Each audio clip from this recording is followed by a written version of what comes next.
Once upon a time, there lived a wonderful family.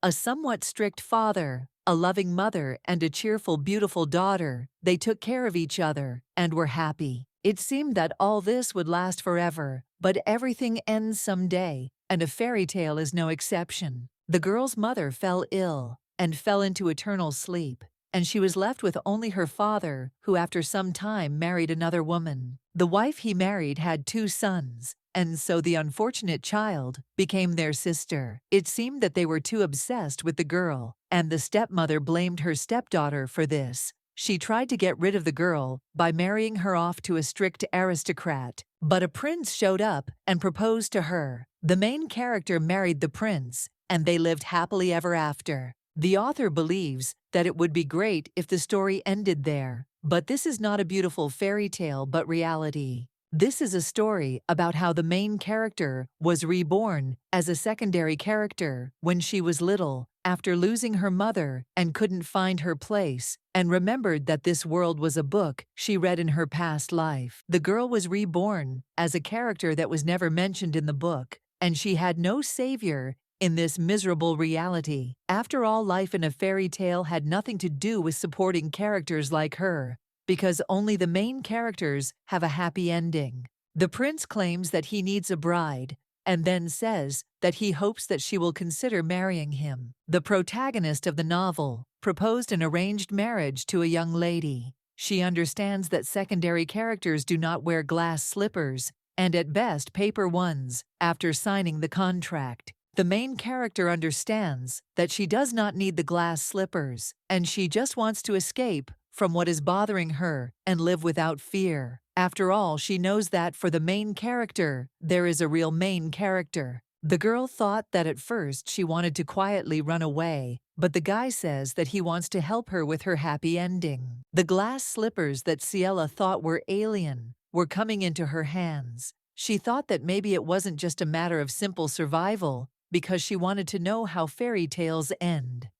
Lady wonder if a happy ending is possible. The lady understands that in reality, it is not so much because it was a contract marriage for 5 years, and today is the last day. Ciela says that she hopes that he does not regret the time they spent together because she thinks it was worth it. The prince suggests the girl to wait, and then says that he would like her to become the mistress of this family. Ash Noctum said this phrase to the main character, and so she decided to leave the duchy. The young lady understands that their marriage was only by contract, and therefore she does not regret anything, because it seemed to her that they could have remained at least friends. And she does not understand how they got to this point, because their relationship began 5 years ago. It all started when the prince proposed to the main character to marry him. Ash says he hopes she will consider marrying him. He was the ruler of the Duchy of Noctum, one of the main dukes in the Ash Noctum Empire. On the other hand, Ciela is a non-existent concubine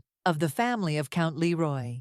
Soon, at the behest of her stepmother, she became the 3rd wife of the elderly aristocrat. The main character thought that she does not see a hint of love, because this is a very unexpected proposal of engagement, and she thinks that although it is probably a little, it is closer to love, because everyone admires and envies him. Ciela realizes that this engagement proposal will transform her from an unnecessary countess into the Duchess of Noctum. However, the main character refused the prince, saying that she was not suitable for him. The thing is that this is a book world, and he is the main character. The girl understands that the main character will definitely meet the one and will definitely fall in love, not her, because he thinks that this is the law. Even if you put on shoes made from a pile of documents, a minor character will still remain just as minor. The prince asks in surprise if he is suitable for her, and then says that this is unexpected, because he did not think that she really wants to marry the Count Shalenda.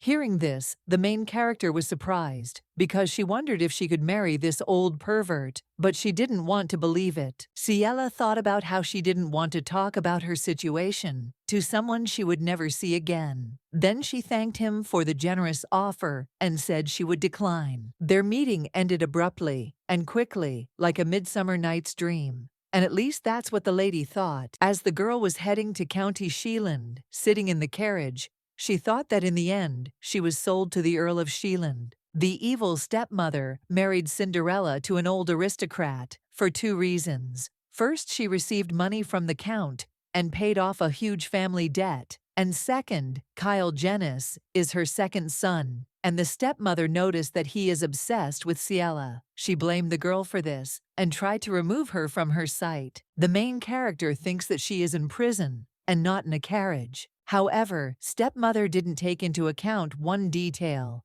Kyle asks the girl if she thought she could escape from him, and then says that mom is annoying, but it doesn't matter, and this son's obsession went too far. Kyle touches the girl's hair and claims that he has to fix everything. She looks at him in surprise and does not understand what he is doing there. The man says that first he must take her from there and hide her safely, and then asks why she is shaking so much and if she is cold. Ciela tells him to leave. Hearing this, the guy was surprised, and she screams and tells him to leave her life. He tells her to close her mouth, and at this time the girl does not remember what happened. When the main character opened her eyes, she saw light, and she wondered if she was alive and how it happened. The Duke asks the lady if she is awake. Ciela is surprised and asks why him. But the man interrupts her and says that this is one of his family's estates. Then he says that he saw her being attacked and decided to save her, so he brought her to this place because he considers her safe. The main character thanks the Duke, and at that time thought that he is so strange because he can't lie. After all, this damn bastard doesn't even know what we are talking about. The lady thought about how she heard that Kyle had met Ash at a social event a long time ago, so she assumed that he must know the attacker and how she was related to him. The gentleman turns to the lady and says that his offer still stands, and he knows that she was looking for a way to escape from her family and therefore wants to help her. Ciela says that she was there because she was attacked and then asks if it was pure coincidence. Ash says that he wouldn't say it's a coincidence, but at least she understands what's going on and wants to say that she can give her everything she needs. Hearing this, the girl thought that apparently Duke Noctum assigned someone to her, and thanks to him, she is alive and well and does not know whether this can be called luck. She has a feeling that he knew about the attack and therefore followed her and does not understand whether she should be afraid. The main character knows that she no longer wants to live in cruelty and contempt,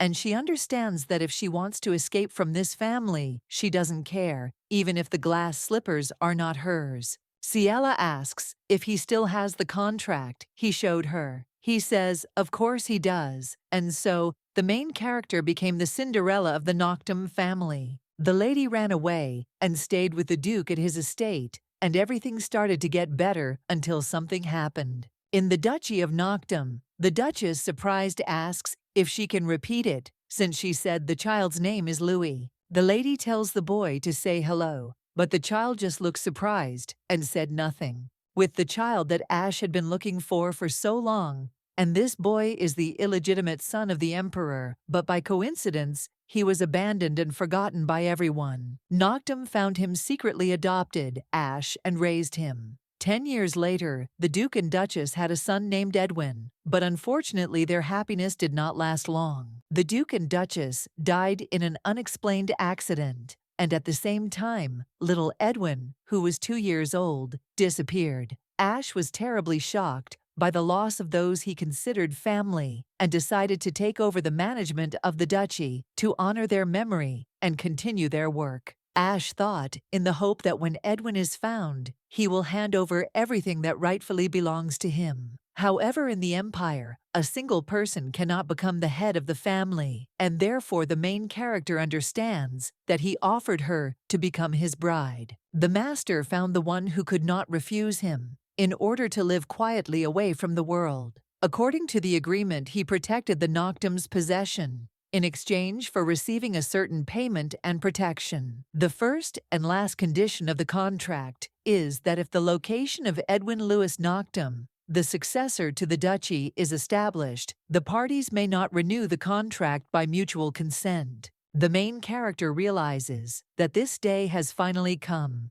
and the visit of Edwin Louis a boy who disappeared from the Duke's family 8 years ago, and Camellia Moore, a woman from a sleeping noble family, who brought him to this novel. The main character Camellia appears, and the story of the original begins. Ciela understands that the contract with Ash is renewed every year, and when he found Edwin, he no longer needs to honor the contract. The man asks the lady if it is true that she brought a woman to the guest house of the estate, and then he claims that it is impossible to believe that she brought a stranger on her own initiative while the Duke is not at home. The main character explains that she contacted the Duke and informed him about the guests, and therefore believes that he will return soon. Dennis, surprised, asks the lady if she has contacted the Duke. She replies that he will be back soon and has probably already arrived. The events she experienced left their marks on Ciela, and for example, she could not stay with men in a confined space and became indifferent to the malicious ridicule of those around her. The lady understands that in any case, Dennis, who has always been sullen for the past 5 years, and the maids, who in their free time only curse her to disappear from her field of vision. Ciela looked at the lady with red hair and thought that since she already existed, she would break the contract and leave the estate. Camellia asks Ciela if she is, and then says that she wants to give this medallion, and thinks that it is better to give it personally into the hands of the Duke. The medallion that Camellia brought to the estate was at first glance quite ordinary, but in fact, it is a medallion with a milky stone, proving that she is the heiress of the Noctums. The power of purification passed down through generations in the Noctum family, with the Milkstone is capable of ridding the Milkstone of dark magic. In the original, Camellia showed the medallion to Ash right away, and the main character thought it would be right to return it, so that the two would be connected. Ciela looked out the window and said that the Duke had returned just in time, and then turned to Miss Camellia and said that she would go, and invited her to talk to the Duke. The main character looked at the lady and does not understand what is wrong with her because it seems that she is too worried, and then asks what is wrong. Camellia objects and says that it's nothing, she's just worried because she'll be seeing the Duke so soon. At this time, the main character thought about why she doesn't want to see Ash now, but she thinks that she is the third wheel and won't ask. And then she says that if it's difficult, then let her tell the Duke, because he is not one of those people who imposes his will on the benefactor of the Noctums. Ciela claims that no one will dare to treat her rudely, and at that time she thought that this miss will be treated differently than her. After all, she will be the main character in this world, and Ash's true love. The lady says she needs to go, but Camellia asks her to wait and then asks to give her another minute. She grabs her hand and asks if she thought she could get away from her. The young lady pushed the miss and then apologized for what she did and asked her never to touch her again. At this time, the Duke enters the room and asks what is going on. Ciela asks the gentleman if he has any business with her since she was about to leave. The Duke says he can't describe how surprised he was when he received her letter because he arrived in the evening and looked for her, but no one knew where she was. At this time, the main character became interested in whether he was looking for her first. After all, she wrote that she might have found Edwin, but she became interested in why he was looking for her. Camellia asks if he is by any chance a Duke. He replies that the miss is right, and then asks who she is, because he thinks she doesn't look like a servant. At this time, the young lady thought that she was suspicious of the scammers who came for money, but Camellia is different. And then she reports that she found and translated Edwin. The lady says that she checked the milkstone in the locket. Hearing this, the gentleman is surprised and asks if she said anything about the milkstone. Ciela says that she did, and then claims that this lady really did bring Edwin, and she thought that from now on, everything will be different and everything will change. A few days later, the man tells Ciela that it was Patrick and the Duke who was supposed to return to the estate with a guest from the annex. A week ago, Ash went to the temple to adopt Edwin, and the lady heard that Edwin went with Camellia because he began to trust her. At this time, the main character realizes that she does not care at all. The gentleman says that before the Duke's return, she had to prepare a room for Camellia in the main building of the estate, and then says that according to the status of an honored guest, only one bedroom suits Camellia, and therefore she will immediately move into her chambers. In just a week, the changes that Ciela had been expecting were supposed to begin, but everything turned upside down much faster. The main character asks if he wants her to free up the room for the Camellia, and then asks the butler if the Duke ordered him to do this, and then says that otherwise she sees no reason to free her. The man says that the Duke has ordered a bedroom for Camellia to be prepared in the main building, and he thinks it is the best bedroom after the Duchess's. Then he says that since Edwin came back and wondered if this was his bedroom now and thought about the stuffed animals like her, Ciela understood that the butler's intentions were obvious to bring closer the day when she would leave, and the girl thought that they were trying to make friends with the Camellia that had brought Edwin. The lady thought that she had lived there for 5 years, but felt like a ghost, and therefore believed that she should not compare herself to the Camellia that had come to find the lost Duke. The lady says that he could have initially asked her to free up the bedroom for Edwin, and she doesn't know why Patrick used the Camellia as an excuse, and then says that she will free up the bedroom for the boy. A few days later, the room was being redecorated and was progressing rapidly. However, Ash, who was supposed to return that afternoon, never showed up. The lady thought about what the butler had said about his schedule being subject to inevitable changes. I thought that in any case she had nothing to do with it. Sir Lancelot asked the miss what she is doing there alone. The man was the former treasurer of the Noctums and the current lawyer of Ciela. The lady says that she thinks it's time to meet the Duke, and at this time she thinks about the fact that she needs to talk about the contract. Sir Lancelot worked as the treasurer of the Noctums and was friends with the former head of the family, and when the Duke died in an accident, he decided to quit, and after meeting Ciela through Ash, he became her lawyer. The gentleman says he heard that Edwin is back, and the lady says it's true, and since the boy found it, she thinks Ash is unlikely to renew the contract, and she thinks that today's meeting will be the last. The lady says that even Lord Devour has stopped working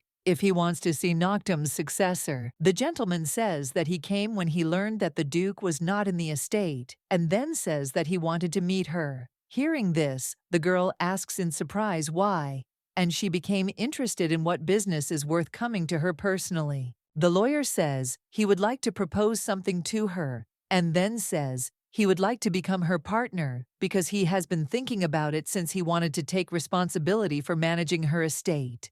He says it is a great business plan, which he has added a little. The Lord knew that Ciela always wanted to help poor children, and before he also suffered from the cruelty of hunger and hardships, and therefore hoped that he could help her with his calculations. And this is a plan that was drawn up and abandoned by her. The man says he noticed the maids throwing out the business plan and believes they can start a mutually beneficial partnership. Hearing this, the girl realized that neither Ash nor stepmother and no one believed in her, and then she says that it is so unexpected and thinks that it is difficult for her to answer now. The gentleman says that he will wait, and if she wants to discuss something else, then let him know about it. The lawyer says that the 3 maids who were introduced to her, one of them never apologized, even though she said nasty things about her, and he knew that she would be uncomfortable, but he ordered her to be thrown out and therefore asks for forgiveness. Ciela knew that the maids were gossiping about her, and she was sure that Sir Lancelot heard and stood up for her. The man says that although he is being willful, if she is uncomfortable, he hopes that she will tell him. Sir Lancelot was a close friend of the Duke, and therefore could stop the rudeness of the maid.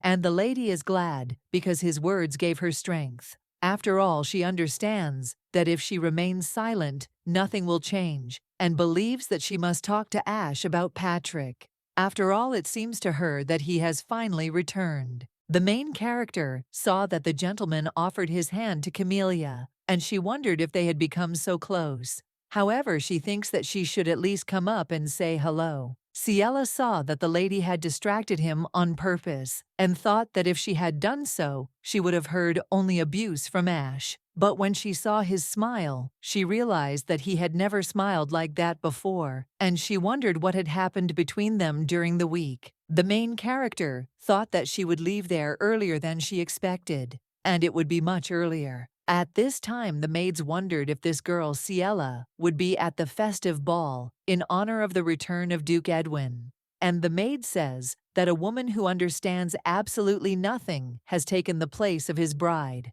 and therefore they cannot treat each other equally. The maid says that she needs to bring Ciela lunch, but she doesn't want to do it, and her partner says that she thinks that even if she doesn't bring it, no one will say anything. Hearing this, the young lady thought that nothing would happen if they didn't bring her food, and she thought that she hadn't even heard about the banquet in honor of Duke Edwin, which she had to prepare as Ash's bride, and she thought that it was not necessary to attend the banquet like last time. When the lady saw Dennis, she asked in surprise what he was doing there. He told her not to be surprised because he had just brought a letter that had been delivered to her yesterday evening. The man asks if he can come in and talk, but the lady objects and suggests they talk in the hallway. Dennis says he tried to be tactful, but she ignored him. The main character reports that the seal is broken and then asks if he opened the letter. The guy asks if it is not his job to check everything that comes into the estate and says that he did not expect to receive a letter in which they write that they miss Miss Ciela, and it is from the second son of Count Lore. The lady thought that this letter was from Kyle, and she did not understand how he locked on the island could send her a letter. She knows that a safe and unspoiled life from Kyle guarantees well-being, and in exchange for the engagement, he was locked on the island under surveillance so that he could not escape, and this was one of the things that Ash promised. The girl wondered how Kyle could send her a letter. And then she leaves, and Dennis says screaming that he hasn't finished yet and asks where she is going. At this time, the young lady thought that she couldn't stay there and needed to run away because the letter said that Kyle wanted to meet her in 15 days. Her brother often resorted to cruelty. The girl remembers that he asked what kind of older pervert she was marrying. He also wanted to know who did it. She answered that it was his mother and it was not her fault, and therefore suggests that she go and quarrel with his mother. Hearing this, the guy grabbed the girl by the hand and asked if she considered him some kind of clown, and also wondered if she thought she could say whatever she wanted. Ciela tells him to leave her alone. The guy asks in surprise if he should let her go, and then pushes her and says that he remembers something very well, and then asks why she doesn't get up and wonders if she is crying. Hearing this, the main character thought that she was so tired of this, and she would like him to disappear from her sight. The boy asks in surprise if she is awake. At this time, the lady thought that she was going to Ash after she received the letter, and then she asks why she is in his bedroom. Edward says she was lying in the hallway, and he dragged her into his room, and then called the doctor, and the doctor said it was fainting from malnutrition. Hearing this, the main character was surprised, and the boy claims that the doctor said that it was a hunger faint, and this is a terrible condition from which you can die if you do not detect it in time, and then says that you need to lie down a little longer. At this time, the lady thought that she had not even imagined that they would talk like this, because he even took care of her, and then she thanked the young gentleman for his help. The girl wonders if there was a letter where it was lying. The boy says that it is good that he took it just in case. At this time, the lady thought about asking Ash about the location of Kyle. Edwin says that the envelope was opened, but he is not one of those who secretly read other people's letters without permission and claims that he is honest. Hearing this, the lady smiled and said that she did not even think to suspect him of this. Ciela thought that she hadn't had a normal conversation with anyone for so long, and now she felt that it was easier for her. At this time, Camelia tells the Duke that she really enjoyed today, and he says that he is glad to hear it. The main character turns to the lords and says that she was wondering where they were. At this time, they are thinking that she was wondering where Ash went, leaving Edwin alone, and it seems to her that they are enjoying their date. The gentleman says that he was going to the cloakroom because he had business there, and the lady says that she has a question.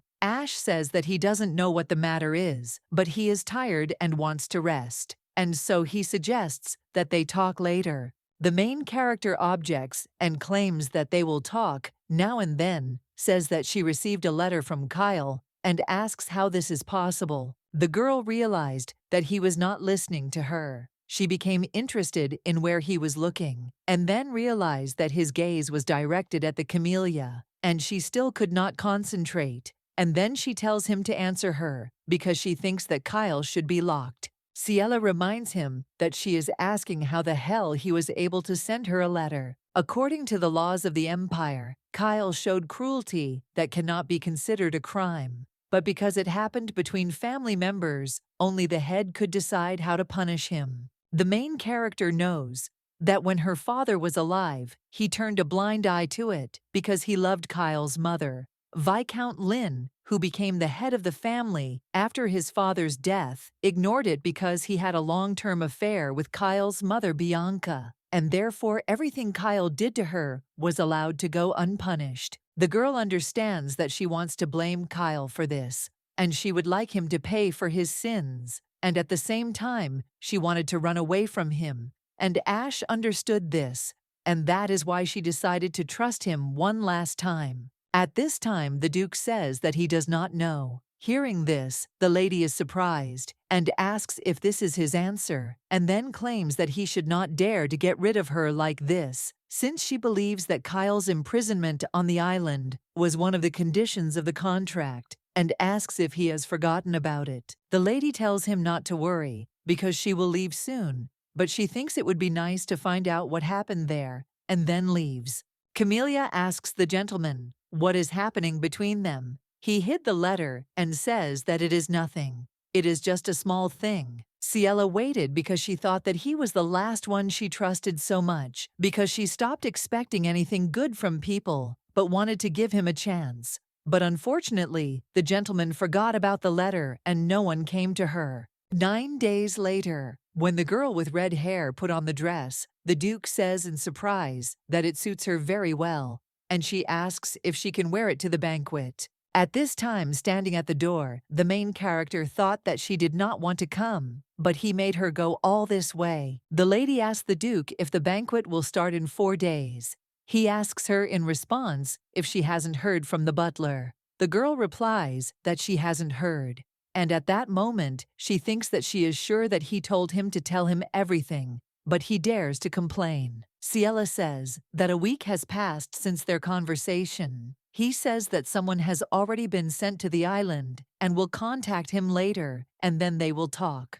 Hearing this, the main character is surprised and asks if he even read the letter, and then says that he said that he would come to her in 15 days and sent a letter with a specific date. The lady says that he has no hint of interest, and she does not believe him. And at that time, I thought that she cannot believe that the last person she decided to trust has changed so much. And she also thinks that maybe it is her or the people who betray her, because she has no idea, and thinks that she will no longer just sit and suffer. A few days later, on the day of the banquet, time passed, slowly not paying attention to the growing emotions. Ciela did not come to the banquet, and Ash did not care about her absence. He only conveyed through the butler that she could do whatever she wanted, and the main character was wasting her days senselessly waiting for her moment because she had a promise that was much more important. Leonard says he remembers her saying she didn't want to see him anymore, and then says he didn't expect her to contact him. Leonard Leroy was the eldest of the stepmother's 2 sons. He made a pact with the girl and broke off her engagement to the Earl of Sheeland. He became the head of the Leroy family for helping her get engaged to Ash. Ciela asks how Kyle came back. He says that he found out that it was the work of Viscount Lynn, his mother's business partner, and they say that they periodically import and export people from there, and he thinks that his mother probably asked for it. The lady was surprised to hear this, and then asked how often this happened. The gentleman replied that it happened at intervals of 15 weeks over 3 years. At this time, the main character thought that if Ash really did not know how, and said but still thinks that he should have managed the island where Kyle was sent. And she believes that Ash did not cope with his duties, and knows that it is not surprising that he escaped from such poor security, and then smiled. Leonard took off his jacket and dressed the girl, and then says that they will discuss what is happening. He says that today he was at a banquet and does not know anything else. Lady says she understands how he is doing. Ash asks if she has any problems since she came to him. Then, Ciela reports that Kyle wrote that he would move in with her tomorrow, and then asks if he knows or doesn't care about her safety, because he knows that her brother is currently visiting Anixov. The Duke says he knows, because he personally examined the list of guests invited to the banquet. She claims that they can talk then, and reveals that she now plans to leave the estate with the Earl, because Ash has violated the terms of the contract. Ciela no longer trusts Ash because he has broken her trust, and she knows he could change his mind at any time. But the contract does not include a clause on compensation from the violator, and if it turns out that he has not fulfilled the terms of the contract, then she can demand its termination at any time. The main character renewed her contract every year and received twice as much as the previous year, and in turn, Ash was freed from marriage matters while he was looking for Edwin, and these were just formalities. The girls should not expect even the slightest human attitude. She asks to break the contract because she wants to finish everything right now and leave, but she understands that it takes time to organize everything, and therefore she will wait. The lady understands that her honor costs money, and if she didn't have it, she wondered if she could say so confidently that she was leaving. The girl says that she plans to leave the estate as soon as Leonard finds a place for her to stay. The Duke asks if this is how she expresses her displeasure. She asks if he has already said so, and then claims that she has already said so. Ash asks her if she thinks she's going to extremes, and then says that if she wants to say something, then let her say it and not waste time. Ciela turns to Ash and says that she is not finished yet. He says that unfortunately, he does not have time to listen to her complaints, and then asks if she knows how much time he has already wasted because of her. The gentleman says that now that Edwin is back, they plan to tighten security, and if she is not happy with something, they will hire an escort and asks her to wait until they figure everything out. He claims that she is safe. The main character objects and says that it is pointless because he does not want to understand what she is afraid of. Leonardo asks if she is talking about her fiancé. She answers that this is exactly why she was going to leave without saying anything, because she thought that she could live happily just by leaving her family, but they understand that nothing has changed, only the place of residence.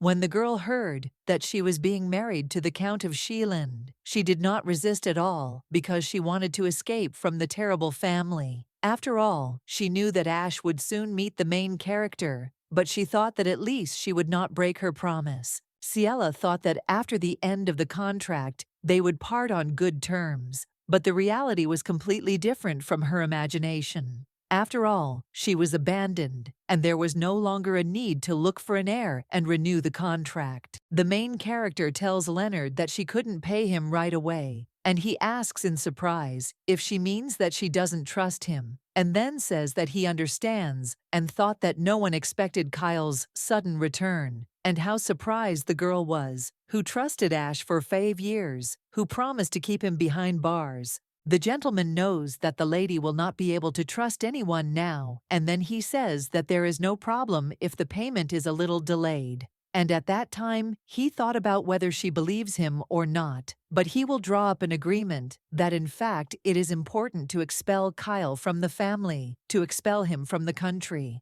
But he became interested in what Ciela can give him. The man asks what she will give him in return. She replies that she will give him part of the rights to the mine that she received last year. Hearing this, he is surprised, and then says that the mines that he has are more than enough for him. The main character says that she doesn't think that opalite is mined in his mines, about a half-liter mine that has passed down Noctums from generation to generation. The stone is highly valued for its cleansing power, and even a single mine brings in a profit greater than the annual income of most territories. Leonardo asks in surprise if she wants to give him part of the rights to the opalite mine. The lady says that it is, and at that time she thought that his reaction was expected, as befits a man who betrayed his younger brother to become the head of the family. Leonard was the one who ignored kinship in favor of money, but that is precisely why the main character could trust him. The girl understands that as long as she has money,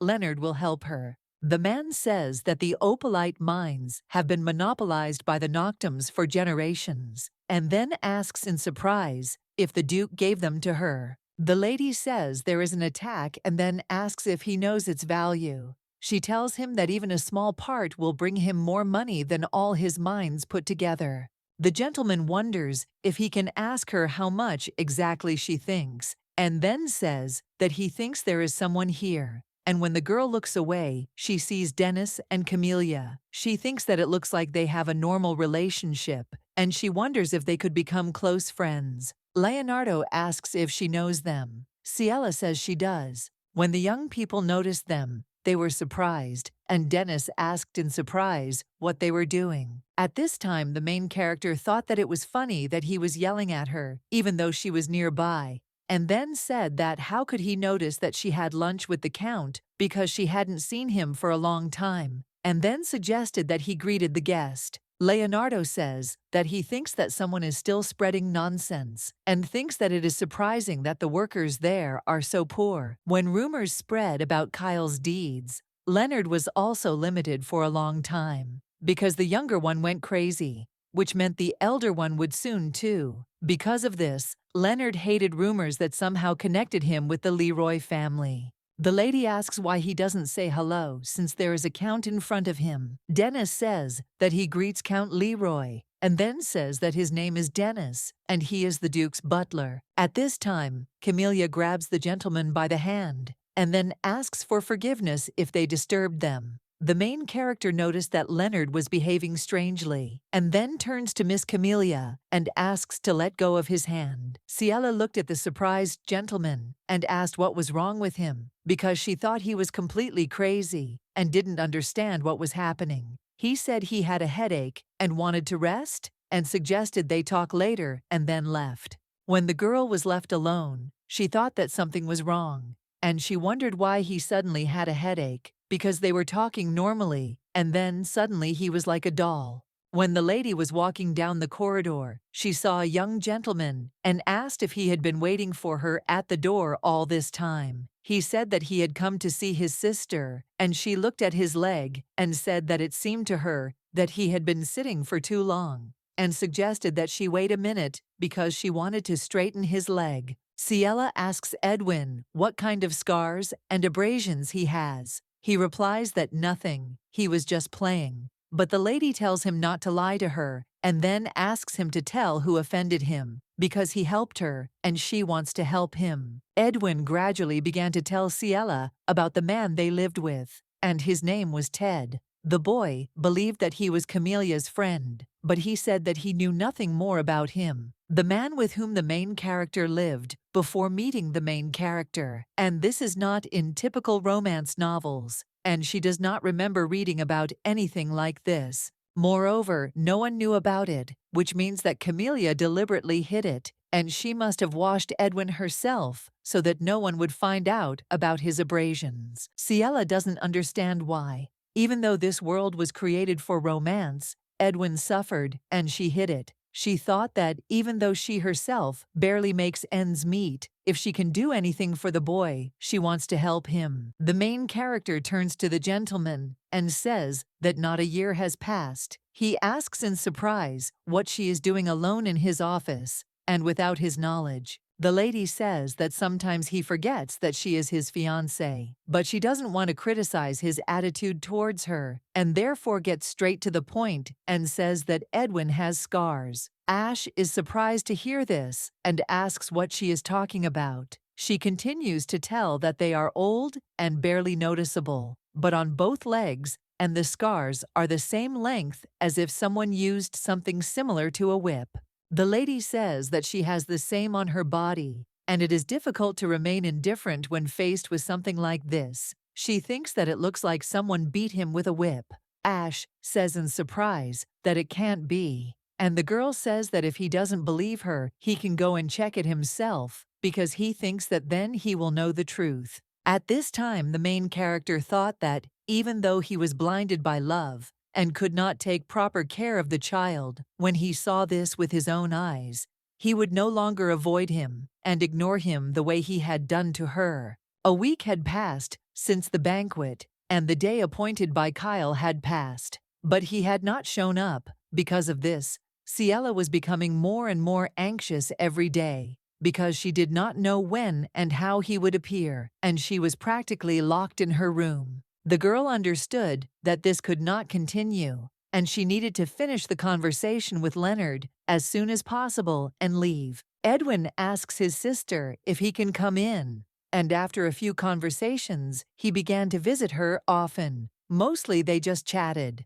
The young gentleman asks if she is upset that he has not visited her for a long time, and therefore thinks that she probably hates him for this. Talking to the boy gave the main character strength, because for the last 5 years, she had no one to talk to, and it would be more accurate to say that she was not upset about what she was upset about. The girl says that she would never hate him for something like that. Edwin says with relief that it's a good thing he hasn't had time to visit his sister lately. She asks what happened, because it seems to her that his power has completely disappeared. The boy explains that adults ask him to do one thing or another, and that those accompanying him do not leave him alone. The main character thought that this is Ash trying to take care of the child, and then says that he must be very busy. The young gentleman says that concussion symptoms may appear later, and he heard that one needs to eat well to avoid malnutrition. At this time, the Duke entered the room and heard his conversation, and then asks what he is talking about and what malnutrition he is talking about. He turns to Edwin and says that he wants him to explain what he means by concussions and malnutrition, and then asks if he understood him correctly.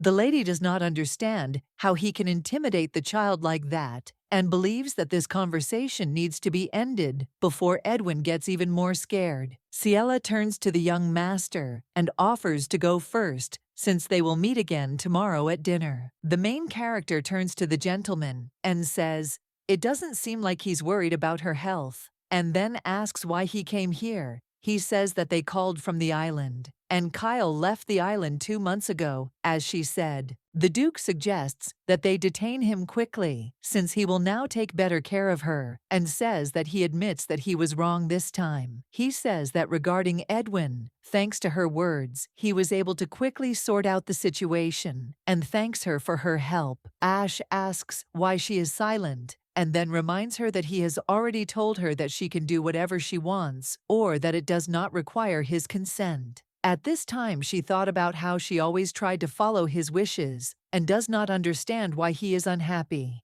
The gentleman says that if she has any complaints, then just let her tell him. The lady says that if she tells him, then asks what will change. She wonders if anything has ever seemed strange to him. The Duke asks in surprise what she is saying. The lady asks if he gave all the orders to the butler, and then asks if it is not strange, since she did nothing there at all, and he never even asked her if there were any problems. Ash says that it is some kind of mistake. She says that it is definitely, and then asks if something happened, and also wonders if he tried to ask the butler. And at that time, she thought that now she already understood everything, and this indifference and the neglect that follows from it. Leonard says that she may not believe him, but he himself does not understand why he did it. After all, he only thought that his headache would go away when he got out of there. Hearing this, the main character does not understand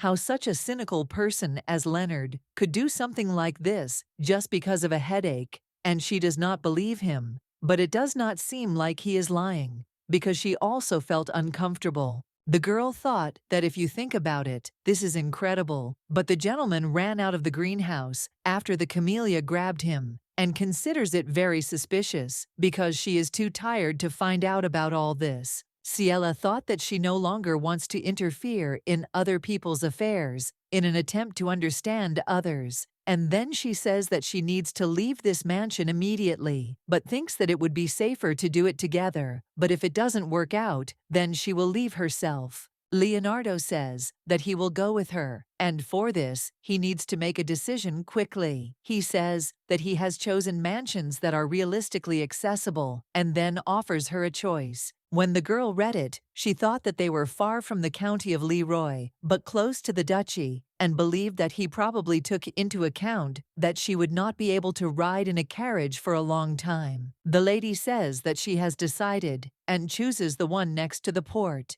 He asks, when the girl replies, that tomorrow night she wants to leave as soon as possible, because this whole situation has dragged on for too long. A few hours later, Ciela thought that the things were packed, and all that was left was to make sure that Ash left the mansion tomorrow, because she thought that she was just complaining like a child.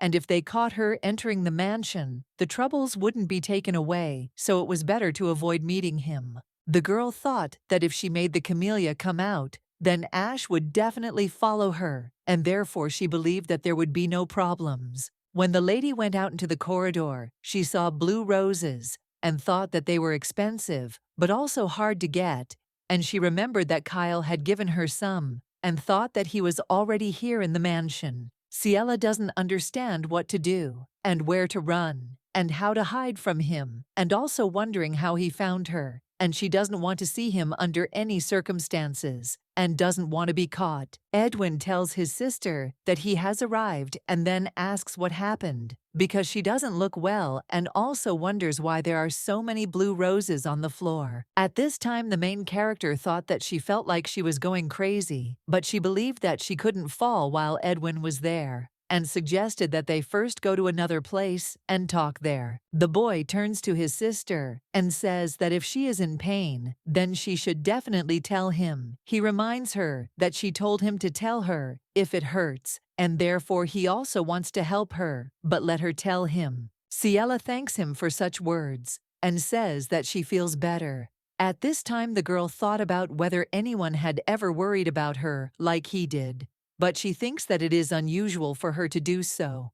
But it is so pleasant, and she felt much calmer. The lady says that now she thinks how good it is that he came today, and the boy says that today, Camellia is going somewhere in the evening, and then says that in fact, he went into her room earlier, but he saw a guest there, so he came in later. Hearing this, the girl was surprised, and then asked if he by any chance knew this man. He said that this was the man he had seen several times in the garden, and he was standing right in front of the door. At this time, the main character thought that now that she had calmed down, she thought that Kyle could not have come here himself, because he believed that in any case, the Duke's residence was not a place where an outsider could so easily penetrate and then leave unnoticed. However, Ciela knows Kyle and believes that there is only one reason why this could happen, and that someone is secretly communicating with Kyle in this mansion. She thought that maybe she is not surprised, because subconsciously she expected this, and felt that Duke Noctum does not care about her safety.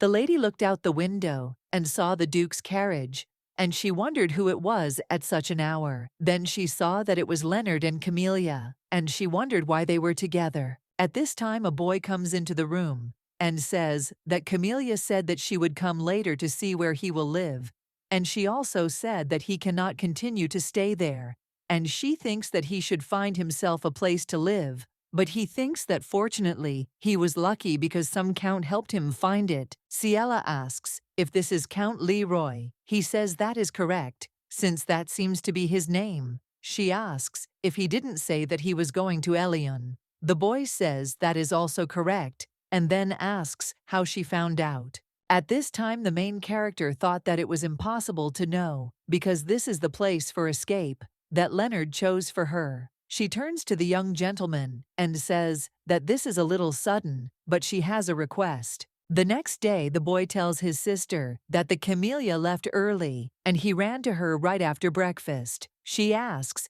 if he means that the Camellia often leaves like that. Edwin says that it seems to him that she has been going somewhere every day lately, but he is brave, so he is not afraid to be alone. Having heard this, the girl does not understand what this woman is thinking, and remembers that when she first came to this mansion, it seemed that she cared about Edwin, but she understands that now it seems she does not care, and she cannot shake the feeling that she is becoming like her. Lady understands that since Camellia is the main character, Ash and his subordinates are trying to get closer to her, and even Leonard provided her with the same shelter that she chose, and does not understand whether all this is a coincidence. The girl says that she just needs to give this letter to the servant, and asks to do this young gentleman. The boy agreed, and she thought that he is such a good child, but she feels sorry for him. Edwin says that he will return soon, and she says that she will wait for him. The main character thought that there is a possibility that the letter will be intercepted by the butler again, but she believes that the heir of Noctum will be careful, because he understands that without him, it would be difficult to contact Lancelot. Ciela knows that the money is in the bank, but the mine and the country house are run by Lancelot, and so she hopes that he will come as soon as possible, because she is sorry that she cannot contact him directly. The girl understands that she could not send a single letter, even though she was the head's fiancé. She knows that she needs to survive because she was born, and then she decides to go outside first because she needs to find an escort. The lady told the driver to prepare a carriage to transport the luggage because she knew that she had to be ready to escape, and if she could hold out until then, something would work out. At this time, a boy comes into the room and says that he gave the letter and saw with his own eyes how the servant took it. The lady thanks him and offers to drink water first. He says that it was not so difficult, and then says that the weather is very nice, and asks if they will have lunch there. She agrees. The main character thought that Edwin is really a very good child, but she can't do anything for him because she wants to leave this place today and thinks that she will have to leave when the carriage is ready, but she doesn't understand when. Suddenly, the girl heard voices and realized that it was Ash and Camellia, and she became interested in where they were going. The Duke asks Lady Camellia what happened, and she says with tears in her eyes that she is not meant for this place because she believes that for the sake of Louis's future, she must leave calmly. The gentleman asks how she knows what will be best for Edwin, since he thinks that she is the best fit for this place. At this time, the main character thought that Camellia wanted to leave this mansion, but she understands that if she really wanted to leave this place, it would not correspond to what she had done so far, and believes that there is nothing special in this dialogue. Ash asks to let him show the situation right now, and then turns to the lady and says that he would like her to become the mistress of this house. Hearing this, Ciela remembered that when she asked Ash to leave and not complain, the lady understands that he decided that her despair was childish complaints.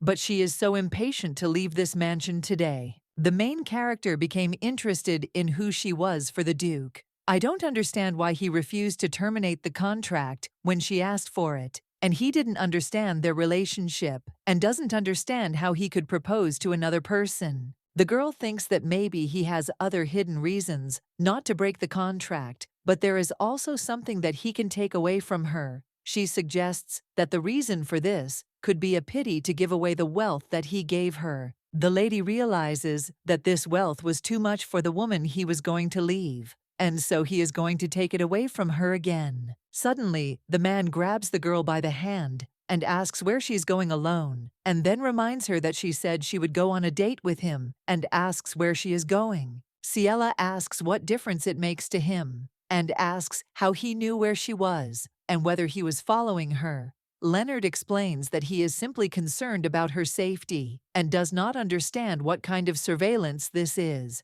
The main character thought that he should have asked her permission to do this, but the man claims that now it is his turn to ask questions, and he asks why her feelings suddenly changed. The girl says that she knows about his trip to Ilion with Camellia. The gentleman asks in surprise how she found out. Ciela wonders if it is so important, and asks what he is thinking about. At this time, Leonard thought that he really went with Camellia to Elmon, but he doesn't remember how he got there and what he did. He asks to wait until he remembers. but the lady objects and says that this is enough and suggests that he leave. The main character says that it's not just her feelings and that he shouldn't try to justify his actions by saying that he would do the same to his wife. After a while, Ciela realizes that it took her time to get there, and she can't believe that it was so easy to leave the mansion, even though the place is very close, and the street is quiet, and everyone around looks happy. The young lady does not understand why she feels anxious and defenseless. She understands that she needs to get to the bank quickly, and everything will be fine wherever she goes. When the lady came to the bank building in the city center, the security guard asked her in surprise how she got there, and also asked if she was a client of this bank and if she needed help. At this time, the main character thought that she had no idea what to answer to this, and thought that perhaps she really did look strange, because she couldn't answer anything to the fact that they were ready to help her. A woman approaches them and says that she is Janet, the chief consultant of this bank, and if the lady needs anything, she should contact her. Ciela says she wants to take some money from her account. The woman says she will help her and tells the guard he can go now, and the lady offers to go with her. After some procedures, the main character thanked Janet, and the woman said that if she doesn't mind, then let her take it, although it's not the largest guild in the duchy, but it can guarantee that it's a trustworthy place. And the girl read that this is the address of a mercenary organization and does not understand why she needs it. Janet explains that they have been hiring them for several years to protect the bank, and the guard she saw is also a Titan employee. She says that not only men but also women work in this place. This woman says that their leader Taylor is a woman with a noble soul, and therefore she is always attentive to guests, even if they do not come to her for a specific matter. At this time, the main character thought that Janet noticed her fear when she saw the man, and understands that she gave her this information, and then thanked her. The woman says that she hopes that this place will be useful to her.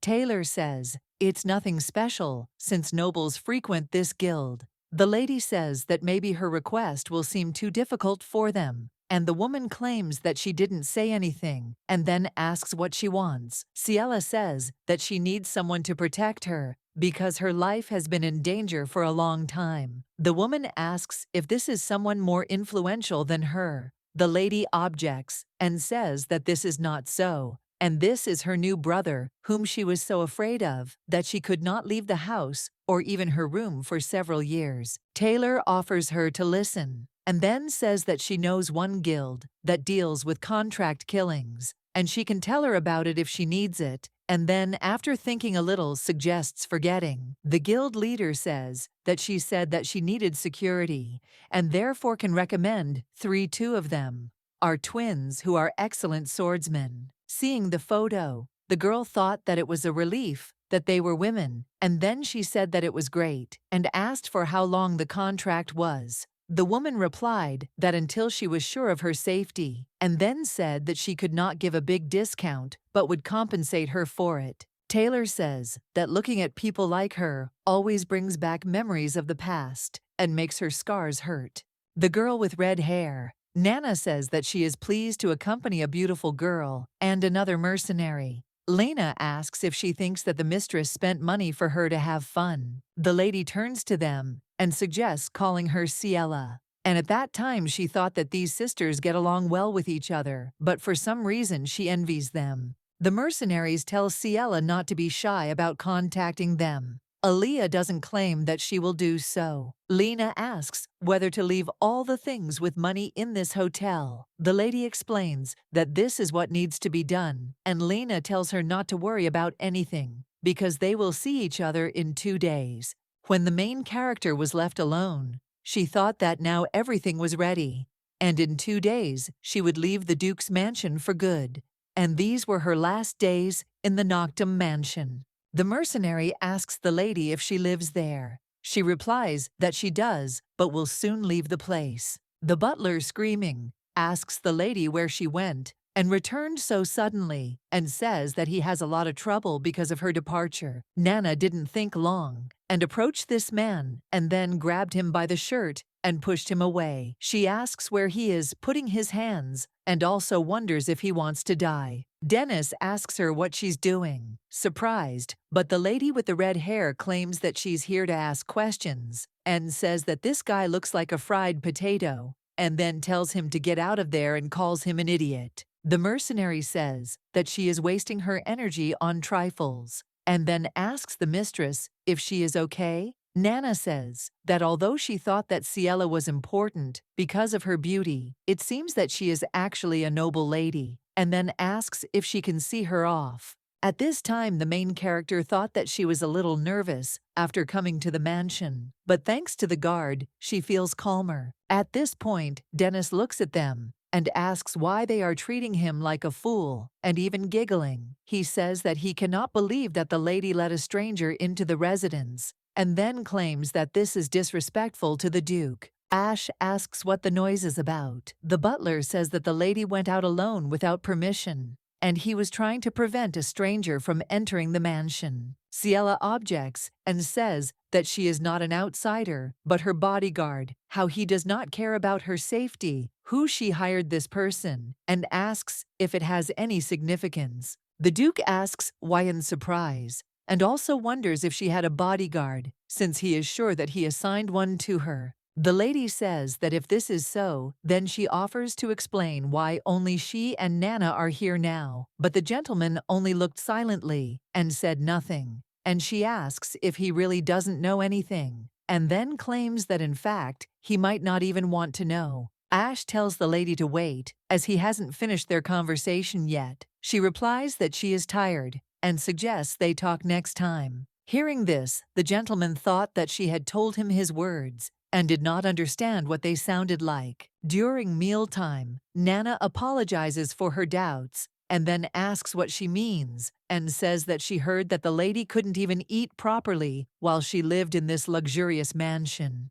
And so she would never have thought that the lady herself would have to go to the kitchen for food. The mercenary understands that she was treated badly, and then claims that this is not right. Nana tells Ciela to eat more and be strong, because there are a lot of strange people there, and therefore she needs to stay strong and well-fed. The lady agrees with her. At this time, the gentleman says that he knows that Ciela has returned, and says that he has something to say, and therefore offers to give him a little time. Nana asks if she should kick him out if she doesn't want to see him. The lady says it's okay, and thinks it would take nothing. When the girl with red hair opened the door, Leonardo asked in surprise who it was. The lady explained that it was her bodyguard, and then offered to say what he wanted. The man turns to the lady and says that he made a mistake, and he did not intend to betray or deceive her, and then tells her not to think about leaving here alone. At this time, the main character understands why she listens to him until the very end.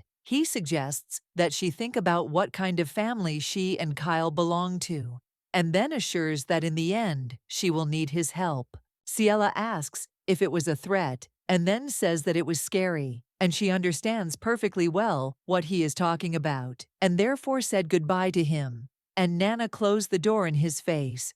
The mercenary says that he is annoying, and let him just try to come here again, because then she will deal with him personally. At this time, the Duke sitting in his office cannot work because he remembers Ciela's words and thinks that her words, and as if it was not she who said it, but a tired and abandoned person. But he thinks that she should not have a good reason for this. Ash understands that he is constantly busy, but Ciela sits in her room doing nothing. And he tried to understand her anxiety because of Kyle, because it seemed she was sick, so he asked the doctor to closely monitor her condition. But the lady behaved as if she was not trying to understand him, let alone his actions. The Duke thinks that instead of appreciating his concern, she acts as if she doesn't understand him at all, and he thinks that this can't go on any longer because he needs to have a serious talk with her. But first, he will find out the truth about the story with the bodyguard, and then resolve one misunderstanding after another. The gentleman asks for the butler to come to him. The man asks if he can come in, and then apologizes because he is late. and explains that he had to escort Count Leroy.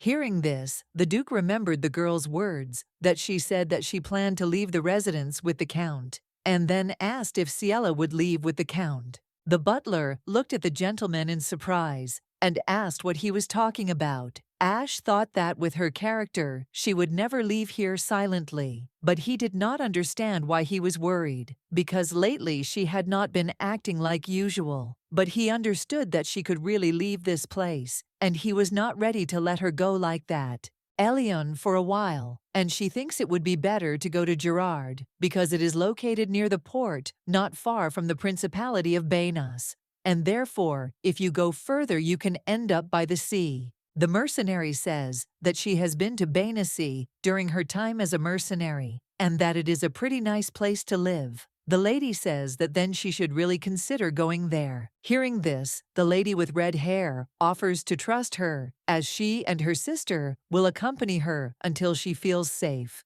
Hearing this, the main character thought that she was still wary when she was asked to trust someone, but she realized that for the first time she felt calm from these words, and then thanked Nana. The servant announces that Sir Lancelot has arrived. The man says that it is cloudy today, and it seems that it will rain soon, and then he says that he sees a stranger next to the lady. Ciela says that it seems she has made her decision, and then announces that she is going to leave the duchy. He offers to first let him tell her about the real estate situation she asked him about. The gentleman says that in the diamond bank on the island, there is a safe in her name, and all the property documents are kept there, including the land and the mines. And this is the key to open the safe, that she will need to manage the property. The main character thanked him and asked when she left if he would visit Noctum anymore. Lancelot claims that she is asking the obvious and that he has long since left this duchy. The lady says that she knows that he has resigned as treasurer, but there is one thing that worries her because she recently learned that there is a spy in Noctum and that he may be threatening her on behalf of his adopted brother Kyle. The girl says that even if it wasn't Kyle who sent him, there could be spies hiding in the residence who want to harm Prince Edwin. And she believes that Duke Noctum is currently not protecting his residence well. Ciela says that even if the duchy itself is safe, after she leaves, she worries that young Master Edwin will still be in danger, but she hopes that he will protect him. Lancelot was a friend of the previous head of the Damien family. Since Edwin is the only descendant of Damien, Lancelot will protect him. He says, as for Mr. Edwin, the lady cannot worry, and then asks if she is not starting a new life. Lancelot suggests that she leave her worries alone and think only about this. He suggests that she not think about the people because of whom she remained locked up here for a long time, because he just wants her to move forward, and therefore he will often visit the young master and take care of him. Ciela thanked Sir. He says that he thinks it should be like that and will do everything. At this time the Duke entered the room. To them he asks Sir Lancelot why he came, and then he says that if you think about it, he is interested in whether it is time for them to sign a new contract, and if that is why he came, then welcome. Ash says he doesn't see any contract, and then asks if he brought a new one. The gentleman replies that he did not visit the mansion today to sign a contract and says that he came to the lady on a personal matter. The Duke asks if they have anything to talk about without him, and then asks if they have finished their conversation. Lancelot says that they have, and the Duke asks why he doesn't go. The man says that he was just about to go, and then says goodbye to the lady and leaves. Ciela asks the Duke what happened. He replies that he heard that Count Leroy left the duchy's residence today and asks if she knew about it. The lady says she did, and then asks if he was in a hurry to look for her, thinking she had gone with Leonard. He objects and says that is not true, and the lady asks if he was curious about why she had not left. Ash offers to sort out yesterday's story and asks why his assigned bodyguards aren't keeping an eye on her. Then he says that he clearly said to leave him alone. At this time, the butler enters the room and informs the master that Camellia has fainted. The next day, Nana says that yesterday was chaos and it seems to her that the woman has been sick for a long time, because she heard that her temperature rose in the morning, and it seems that she still has not come to her senses. Well, judging by the stories of the maids, the Duke stayed next to her all night. Hearing this, the main character thought that love is a wonderful feeling, and it is hard to believe that Ash looked after a sick person all night, and understands that yesterday she acted impulsively without even realizing it. But she understands that Ash's behavior seems familiar to her, because if she had fallen, he would have definitely left. Ciela thought that it didn't matter that it would be dishonest, because she would no longer pay attention to his behavior. The lady says that there will be a lot of work today to get to Gerard, and a lot of things need to be prepared. The mercenary says that it is better to hurry before the rain comes, even harder, because he understands that it is dangerous to ride in a carriage when the ground is slippery, and therefore suggests hurrying. Daniel looked at the lady and said that he knew that this would happen. That's why he went out. He asks if she is going out again today, and then says that yesterday was the last day she could go out without permission, because now none of the cabbies will give her a carriage. Ciela tells them to do whatever they want, and then says that, hey, a cab is not needed because she will go on foot. The main character says that it is good that she left Nana. Says that in bad weather, you can get into an accident in a carriage, and when you walk, your mood improves. And besides, the road is slippery, so they will get there faster on foot. The lady agrees with her and says that they would probably go slowly if they got into the carriage. She thought that her guard was very nice, and she felt that she would be upset because of the cab driver. But now, thanks to Nana, she feels better than ever. Lena asks if they had a good trip home, and Sister says that everyone there is crazy. At this time, the girl thought that she was grateful to Nana for always being with her. The lady with red hair says that the things are quite old and shabby, and thinks that it would be good to get a sword for self-defense. Ciela reflects on the fact that for the first time she feels so calm, because even when she walks freely, nothing happens, and she understands that she is gathering courage in advance. Nana reports that the door won't open, and thinks that the bank's opening hours have probably passed. The lady says that then she'll have to come back tomorrow. Lena says that she will load the luggage into the carriage in advance, and therefore she will be able to calmly enter the bank. At this time, the girl thought that by the end of tomorrow, after all, they have prepared everything necessary, and now they only need to send cash to Gerard's bank. And therefore she thinks that she only needs to hold out for today. Ciela thinks that she will leave this place tomorrow, but when she entered the mansion, she does not understand why it is so noisy. The man tells the Duke that they found her, and the lady is there. Ash turns to the lady and asks what she is finally about, and then turns to the knights and tells them to get back into place. He tells the lady that they need to talk. The Duke asks where she went without warning, and at that time she realized that Dennis had reported her, and then he asks if there is any reason for her to report everything she does. She says that she did not want to waste the time of people who do not care where she is. Ash wonders if she thinks he doesn't care where she is. Lady asks if that's true, and thinks he's been acting weird lately, but she doesn't want to find out why, and continue the conversation. She asks if Camellia is okay. The Duke reports that fortunately she is much better, and today the butler found Edwin lying in the corridor. Hearing this, the lady screams and asks if he says that the young gentleman fell, and asks if he is okay. Ash replies that the boy is fine because the butler quickly found him and called a doctor, but when he saw Edwin, the butler said that he was lying in front of her bedroom. Ciela asks if he suspects that she harmed Mr. Edwin, and that is why he sent so many people to find her. She says that he is stupid. The Duke, hearing this, asks in surprise what she just said. The main character explains that she told the truth about the abuse that Camellia hid, and then asks if she needs to win his trust or mercy now. After all this means that only in the mansion does she care for this child. The lady says that she asks because she feels sorry for Mr. Edwin, who is left alone, and then asks if he knows that there is someone who is plotting against this mansion. Ciela says that while he was not looking after the mansion, It became a walk-through yard. The gentleman says that he does not understand how she can say such a thing with confidence. The lady explains that the man sent by Kyle entered her bedroom, and even the man who spent several years in captivity on the island was able to bribe the servant of this mansion, and therefore believes that for those who are here, it will not be difficult to do something like this.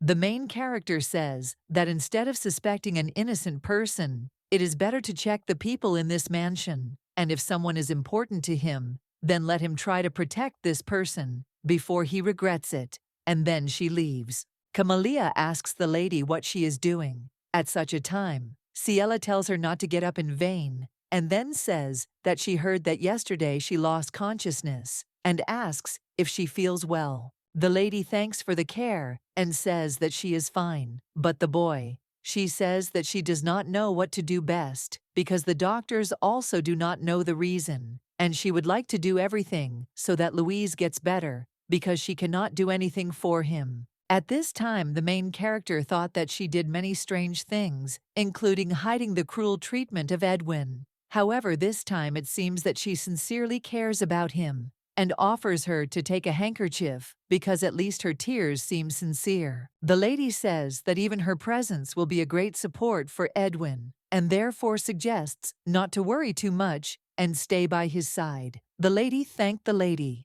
Nana tells the lady that her legs must be hurting, and therefore suggests that she sit down. Camellia says that she should have offered her a seat, but the lady assures that everything is fine, and asks if she wants to protect Prince Edwin, and then says that in that case she must become stronger than anyone else, because the prince can be in danger at any time. Ciela thought that if Camellia is not a criminal, then it is the imperial family that is again targeting the Duke of Noctum. The beginning of this novel, and the introduction to this world, was connected with the death of a married couple of the Duchy of Noctum. In fact, the imperial family was involved in this case. This happened because the emperor was targeting the opalite mine of the Noctums, and the current emperor was very eager for power, and the cleansing power of this stone could help protect against even the most powerful witchcraft. At the beginning, due to translation errors, this stone was left by her editor as a milk stone, and in fact, it is opalite, and therefore asks for forgiveness. And instead of making Noctum his ally and gaining this power, the emperor was aiming to absorb Noctum. The main character understands that the incident seemed to have been resolved, and the throne was inherited, but she does not understand why her memories are blurred. The lady thinks that the original novel has only just begun to develop, and now is not the time to feel calm. Ciela tells Camellia that she must protect Mr. Edwin well, and also not trust anyone easily, and always be vigilant. The woman asks the lady why she speaks, as if she were a person who will soon pass away, but the lady does not answer her, and only wishes her a speedy recovery. The main character doesn't understand if it's enough to just leave the letter and leave, because he was very worried. Nana says that they can postpone the trip for a while, so that she can see the young master when he wakes up. Ciela objects and says that it is enough that she saw his face, because she understands that in any case, she cannot do anything for him. At this time, the young lady thought that, of course, she was sincerely worried about him, but her efforts alone would not be enough to protect him, and today's visit to him was only her selfish act to calm her down. The girl believes that all she can do is try to hope that everything will be fine for him in the future, and if their destinies intersect, they will meet again. At this time, the butler runs after her and asks Miss Ciela to wait. He asks if she is still going to leave after what she saw yesterday. The lady asks what kind of rudeness it is for a servant to block the noble's path, and then orders him to step aside. The man objects and says that he will not leave, because the Duke ordered him to take her to his study until he returns. The lady thought that she knew for sure that he had not returned after leaving this morning, and yet she had to wait for his arrival because he wanted to tell her something. Ciela tells him to tell her that they will talk later. The butler says that it seems she does not understand what he is saying, and then orders the guards to seize the lady. The man says that he will repeat it again because he must accompany her to the Duke's office until he returns, and therefore offers to obediently follow him. The lady asks if she should wait for the one who is not in the mansion, and then reminds her that she said she doesn't want to, and suggests getting out of the way right now. The butler says that then they have no choice but to use force. He tells the guards to take the lady inside immediately. Nana tells the lady to stand behind her, and then pulls out her sword and says that now they will see who will beat whom. Ciela tells Nana that there is no need because she understands that she cannot face so many people alone. The lady suggests simply going to Lena and saying that she will arrive a little later and let them wait for her together in that place, and then asks if she can carry out her assignment. Nana says that if this happens, the lady will be left alone, and at this time the main character thought that if this continues, someone will suffer, and she cannot allow Nana to suffer because of her. Ciela reminds that she has a weapon that she chose for her. The mercenary agrees and says that for a start, she will do as she said if she does not come to the appointed place. At this time, the main character thought that it seemed she knew what was meant by Nana's gaze, and if she did not return, then they would risk their lives to find her. And for 5 years, although this is a feeling that she has never felt in her entire life, and Nana is only bound to her by contract, the young lady does not understand how she can do this for her. And then she thanks Nana and thought that this time she definitely cannot go together. Ciela, looking out the window, thought that everything had turned out like this again. The butler said that due to heavy rain, the Duke was expected to arrive for breakfast at noon, and therefore suggested that he come to the office again tomorrow. At this time, the main character does not understand what he wants to tell her. That is so surprising that he is holding her back and thinks that he has once again made a fool of the man. The lady thinks that he is holding her and humiliating her until the very end, and he is dragging her out again, and it seems to her that it will be difficult to escape even secretly. She thought that tomorrow she will inform Ash that she is leaving and clearly state her intention to terminate the contract in order to leave, and if he tries to stop her this time, she will use all means. Suddenly, the main character heard someone calling her, and she wondered who it was. She opened the door and saw Camellia and asked what was wrong with her at such an hour. The woman apologizes for disturbing her and then says that the boy has recently come to his senses and he wants to tell her something. Edwin thanks his sister for coming. Ciela says that she is glad that he woke up because she heard that he wanted to tell her something. The young gentleman asks Sister Camellia if she can step outside for a moment. She agrees and suggests that they speak slowly. Edwin reports that he actually saw the face of the man who was wandering in front of her bedroom the other day, and yesterday he saw him again hanging around in front of her room. But now there was not one but 2 people there. The boy says that the moment the 2 noticed him and turned around, he recognized one of them, and it was Dennis. Hearing this, the main character realized that Dennis was aiding Kyle, and she doesn't understand how he is the son of the house manager. She assumes that maybe her manager is someone's puppet. The young gentleman says that he was messing around near his sister's room, and so he secretly peeped. But another man found him and pushed him against the wall, and he doesn't know his name, but remembers his face and thinks that they can catch him. At this time, the girl thought that he was looking for her while she was going out into the city, and therefore she thinks that she was lucky. She thinks that the accomplice who pushed Edwin must have already restrained him, and Dennis blamed her for this because everything happened in front of her room. Ciela thinks that in the end, she was also involved in the fact that Edwin was harmed. The boy says that they hoped that he would lose his memory, but in the end, he remembers everything, and he clearly saw that Dennis was the culprit. The lady says that it is somehow strange because he knew that the young gentleman would soon wake up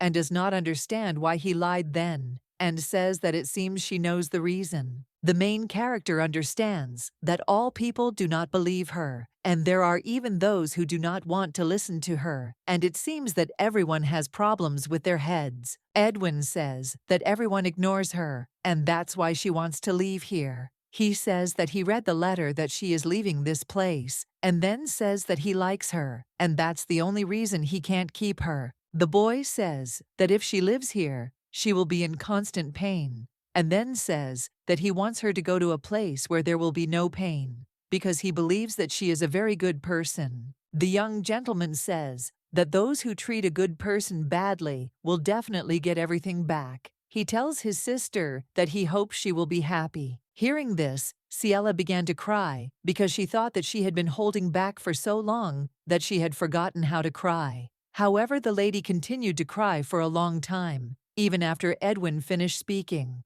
She felt that she would do everything for herself and not kill herself for others and live for herself. After 2 days, the main character thought that he didn't even think about visiting her. Fortunately, the time was not wasted because she could spend it with Edwin. The girl believes that this was enough to say goodbye to Edwin, and she herself went to Ash. Camellia turns to the lady and then grabs her hand and says that she wants to tell her something important. Ciela takes her hand back and says that they will talk later. At this time, the main character thought that the camellia is still the same, because she ignores the warning not to touch it whenever she wants. She understands that the young gentleman has already recovered, and she no longer needs to waste her time here, and therefore believes that she should not dwell on this. The young lady realizes that she won't be there later anyway, and then goes into Ash's office and says that she wants to say something. The lady says that she is going to leave the mansion. At this time, the girl thought that she had already said these words many times, and then she said that all preparations were completed, and when the carriage arrived, she would leave immediately.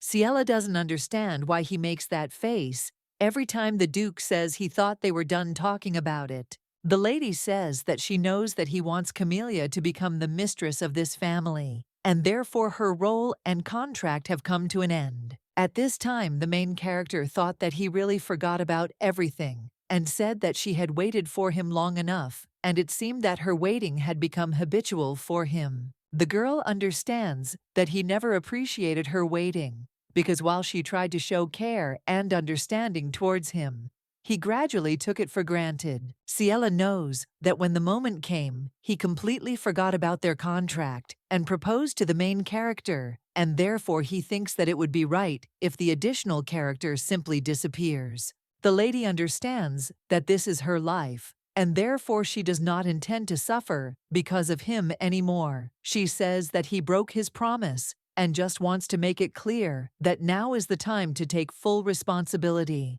and therefore asks that he no longer orders people to forcibly hold her. Hearing this, the Duke was surprised, and then said that from the very beginning he did not understand a single word of what she was saying. The main character asks if he wants to say that he doesn't know that everyone in this mansion treats her like a criminal, and then says that if he didn't know, then let him remember that, because she wants their love to be so valuable that it will justify their efforts and will not leave the slightest regret even after many years. Ciela thought that if she wanted something, she wanted him to feel as much pain as she did, and then she left with the hope that they would never meet again, even by chance. Suddenly, the gentleman grabs the girl by the hand and then asks how it is possible that they can't meet again, since he thinks that everything was fine between them. The lady says that she thought so too, and that she held back so as not to tire him out even more. And now that she tells him this, he must consider it unfair treatment. And then she says that she never understood him, but nevertheless, she tried to understand him and take care of him.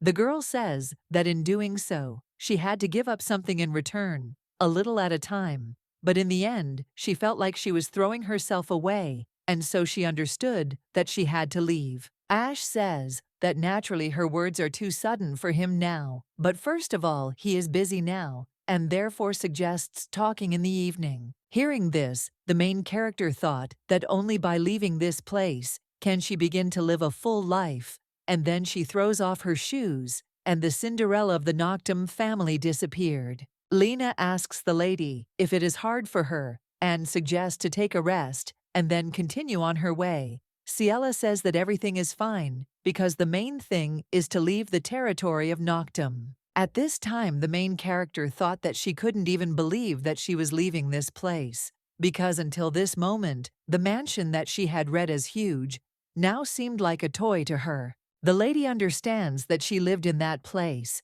and could not gather the courage to leave such a small place and stayed there. However, she thinks that she should have left a long time ago. In the evening, the gentleman read the letter in which it was written that last time he checked her reply letter, but does not understand the reason why she refuses his simple request to give the Ciela. And as he already said, the lady is cunning like a demon. And then he asks if that is not why he got another beloved after learning about this fact. The letter said that this was a great opportunity for him to get rid of the worthless stone and put a precious stone in its place, and he should know that he does not forget kindness, but never forgives offense, and therefore will wait for a positive answer. Cassius. After reading the letter, the Duke thought that, as usual, he only talks about Ciela, but on the other hand, he mentions Camellia. He does not understand how Cassius learned about Camellia. Ash thought that it looked like, as Ciela said, there was a spy in this mansion. And moreover, if he was one of the people of the second Prince Cassius. The gentleman reflects on the fact that the second prince believes that Ciela was involved in the death of his mother, and even if he does not cooperate with him, he will probably still try to harm her. Suddenly, Ash remembered that he was supposed to talk to Ciela that evening, but he doesn't understand how he could have forgotten about it. The gentleman asks the butler where Ciela is now, as he needs to go to her. He says that the lady recently left the mansion and has not returned yet. At this time, the main character thought that this was enough, since everything in the room was clean, and she believed that the first floor could be finished, and now all that needed to be done was to tidy up the second floor and the winery. The lady understands that everything there has been unattended for a long time, so cleaning takes a lot of time, but she nevertheless thinks that it is good that she chose this place. The girl understands that the winery is big and spacious, and therefore, if it is cleaned well, it will be great, and then it will be possible to open a shelter for children there. After all, she wants to help children who have nowhere to go as soon as possible. Nana turns to the lady and says that it seems that it needs to be thrown away and just bought a new one, and then asks what she thinks about it. Ciela replies that she thinks that if they leave it, it will serve them as firewood, but the lady claims that it is very old and therefore will throw it away. The lady offers to give it to her because she can pick it up and throw it away, and then takes the nightstand and says that she will return soon. The lady thought that she had gone further than she thought, but she understood that it was very difficult and that she had such weak endurance. The main character chose this place because there is open space there, but she understands that she will hardly have enough strength to cope with everything alone. Ciela thought that although she was afraid to invite a stranger, she thought that it would be nice to hire a worker. The lady understands that she will have to get used to everything because she left the duchy and slammed the doors of that huge mansion to try to live an ordinary life like other people. The girl believes that she will not just shake and shrink from fear, and she will gain courage and will confront face to face. By any means, she will become happy. After all, she made a decision to live as she promised Edwin. Suddenly, the lady saw an apple, and the man said that it rolled there. Hearing him, the girl does not understand when he managed to come up. The guy asks if she can throw that apple to him. Looking at him, the lady doesn't understand who he is. Ciela thought that she needed to return it quickly because she still didn't feel comfortable being alone with a man. However, she didn't understand why it fell there. The guy says that it was awkward and asks if it would be easier if he steps over the fence. And when he picks up the apple, he says that since that's the case, he'll give it to them as a first date, and then claims that it's delicious. At this time, the main character does not understand what is wrong with this man, and his voice, tickling the ear, gray-blue exciting eyes, because he is an amazing handsome man, and a black as pitch cane supporting the body. The girl thought that he was sick or a person with disabilities because she understands that it is impossible to judge what kind of person he is by appearance alone. She thought that if necessary, she could just run home, but first she should answer him. Ciela says she just recently had lunch and doesn't think she wants to take other people's food. He says it seems like she might change her mind if she were hungry. The lady says that he seems to understand well what other people say and thinks that in this case, one must be careful not to drop the apple again. The main character thought that he was just a frivolous person, but something was bothering her, and how a person with a problem with his leg and using a rope was able to climb to this place. This entire territory belonged to Ciela, and behind the fence there was a long forest path. And if you walked along this path, you could get to the settlement, and in short, people would not even accidentally wander there. And especially a person with disabilities. Ciela understands that he came for some purpose and believes that if he is somehow connected with Kyle, then she will not give up so easily. The stranger says that there is a lake nearby and then asks if she has been there. Hearing this, the girl is surprised because she does not understand why he asks sudden questions. The guy says that according to rumors, the lake is inhabited by evil spirits, but he lives next to the lake and has never seen them. But thanks to this, few people come there, and the landscape is wonderful. And then he says that it is not far from here. The man says that if you go along the forest path in that direction, she will reach him, and therefore recommends going there once, and says to pay for the return of the apple. He only tells her about it. The main character thanked him and thought that she did not understand why he started talking about this, and assumed that he simply wanted to tell her that he lived nearby. The girl realizes that it looked like she was wary, and he naturally decided to clear up the misunderstanding, and then says that she thought there were no other houses nearby. The guy says that people usually think this way because there is a dense forest around, and he also thought that this place was abandoned, but it became someone's property. And then he says that it was a good place for a walk. At this time, the lady thought about what it meant that he was walking around her house. Ciela knew that people who had a sick body also suffered mentally, and in addition, there were very few places where people with sick legs could move. The girl thought that she didn't want to take away from someone a place that meant a lot. And then she said that if it was behind a fence, then it wasn't a big deal, because she couldn't forbid walking around that place, and it wasn't part of her property. The lady says that judging by his words, they are neighbors. The guy says that although it is late, he will introduce himself, and then says that he is Victor, and the girl says that her name is Ella. The guy says the name is short, but thinks it's very appropriate. She thanks him and thinks it's a burden. Then she says she'll go because they're waiting for her. Victor asks if they will meet again next time. At this time, the main character thought about the fact that she left the nightstand there and then screaming tells him to be careful. However, her warning was too late because the man did not see the nightstand and then rolled over. Victor says that he is ashamed to create such problems for them, but the lady objects and says that it is because she put a nightstand there, and if he needs anything, she will help. The guy thanks her and says that she is very kind. She thought about how she somehow ended up at his house, and she had no choice because she couldn't leave him like that. When the man fell, she asked if he was okay, and then told him to wait because she would call someone. The guy claims that he is fine, but the girl understands that she is lucky that she was able to help him get home, thanks to Nana. The main character understands that when he fell, he looked like he was in terrible pain, but now everything seems fine. Nana says that everything is ready and do not wet your foot in the water and apply medicine. The guy says that he will be careful and thanks. At this time, the girl thought that maybe he was a person who was used to hiding his feelings. Suddenly, a man enters the room and asks if he is okay. And then he asks the gentleman for forgiveness, because there were ladies in the room. The servant asks his master for forgiveness, because he should have returned much earlier. But the boy says that everything is fine, and suggests that he get up.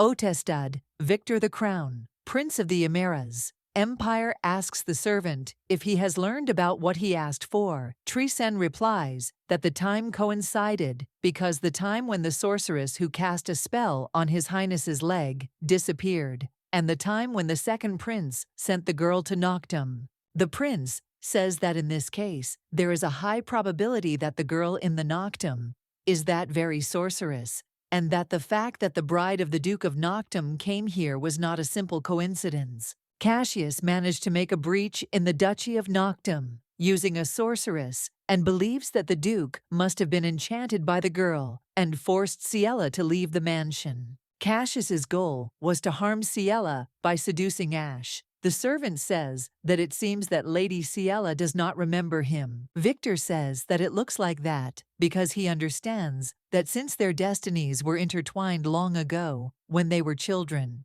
it is natural that she does not remember him. The gentleman says that most likely it is he who is strange, since he still clearly remembers their first meeting with her. Ciela says Lancelot that they haven't seen each other for a long time, and asks if he's been doing well. He says he's glad to see her, and then asks if she's been doing well because he thinks she looks happy. The girl says that apart from the fact that she has to do many things for the first time, she is happy with everything, and she is even better off here. The gentleman says that this calms him down because he is happy for her, and then says that he already thought about this last time because he believes that she hired a very loyal bodyguard. The lady says that she couldn't move it to him last time, and therefore offers to meet her bodyguard Nana. The girl says that this man is Baron Lancelot, who helps in managing her property. The man says that she can simply call him Lancelot, and the girl says that he can also informally call her Nana. The mercenary says that she actually has another bodyguard named Lena, but she is currently absent. Lancelot says that he is looking forward to meeting her.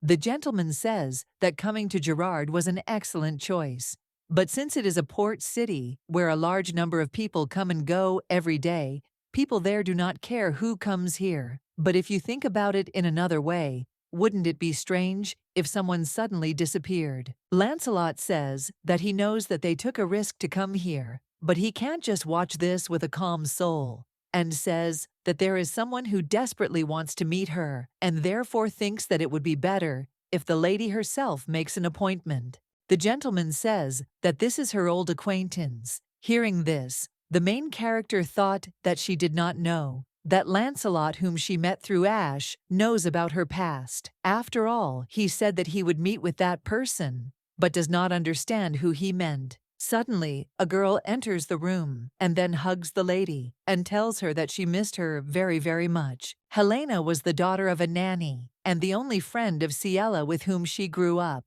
After the death of Ciela's mother, stepmother Bianca, whom her father remarried, kicked out everyone who had anything to do with Ciela's birth mother. The stepmother was not satisfied with this, so she tried to convince these two people. They disappeared, or the main character thought that they would never meet again, and she did not know that Helena was safe and sound. The lady says that she missed her so much and is so happy that she can't even believe her eyes. The girl says that she too, since the time when she heard the story about Ciela from her brother, really wanted to come to her. Hearing this, the main character is surprised, and then asks if she is not an only child. Helena says that in fact, Lancelot is her brother. After all, her mother remarried the late Baron on the recommendation of Princess Isolde. 3 years ago, Princess Isolde died of an incurable disease. Helena doesn't know exactly why she helped them, but the fact that she protected these two people who were being pursued by Bianca remains a fact. At this time, the lady thought that the Duchess had already died, and if she were alive, she would want to thank her, because Helena is the only person in this world who is like family to her. Ciela thinks that the princess must have been a good person who helped without any conditions. Helena reports that her mother passed away last year, and she thinks that her long life on the run had an effect on this because she was worried about her until her last day. At this time, the main character thought that her precious nanny Priscilla, who gave her childhood, and she could not even properly thank her, but she hopes that her soul will rest in peace. The next day, the lady tells Helena that there is no need to do this because she is now a baroness, and therefore there is no need to bring her water to wash. The girl says that before she became a baroness, she was her only servant, but the mistress assures that she is no longer her servant because she understands that she almost died because of her,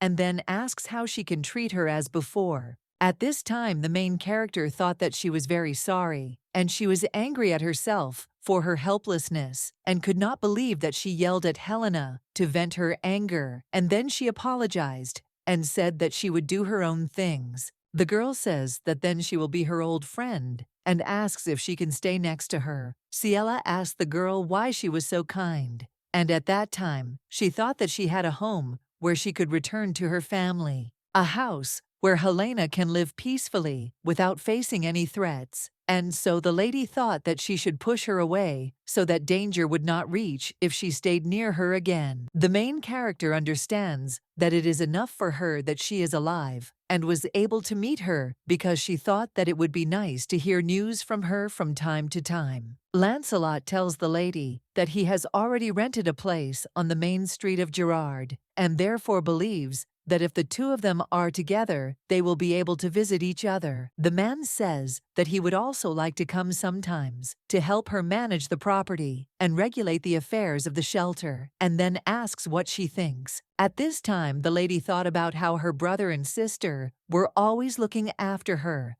and then telling her that it was a great idea, and she couldn't suddenly refuse that they wanted to take her hand. Ciela doesn't understand if this is the right choice, but she thinks that it can be done this way for a while. The next day, Helena argues with Nana because she can't clean. The mercenary asks the lady if she heard their quarrel on the first floor, and then explains that in fact, she doesn't argue with her on purpose, but when she's around, she wants to tease her. At this time, the main character thought that she was worried that they might be wary of each other, but it seems that they got along quite well, and then asks what they were doing because she wants to help them. Nana says that if she doesn't allow her, then she asks if she thinks something will change if she goes there, and then she asks that if she's bored, then maybe she should take a walk, and also suggests not to overexert herself too much, and if it's hard, then come back right away. In fact, Nana's overprotection had been going on for several days already, and the mercenary did not allow her mistress to do anything, and for several days took away small tasks from her. Ciela thought that it seemed Helena told her about her past, but she was grateful that she tried not to show it in front of her, and decided to do as she said. The lady says that then she will go and take a little walk, and thought that she did not want to bother Nana, who was already worried about her, and thinks that she should also try to make her feel calm. When the girl saw the hare, she thought that this was the first time she would see this little animal in person, and she understood that since there was a forest nearby, animals could appear at any time, and she thought that probably there were more than just hares in the forest, and that predatory animals could appear. The main character thinks that maybe it is worth raising a guard dog, but she remembers that she is the one who could not protect the lives of the people who were near her, and therefore is unlikely to be able to take responsibility for another life. Ciela thought about how, when she first came here, she thought she could do anything.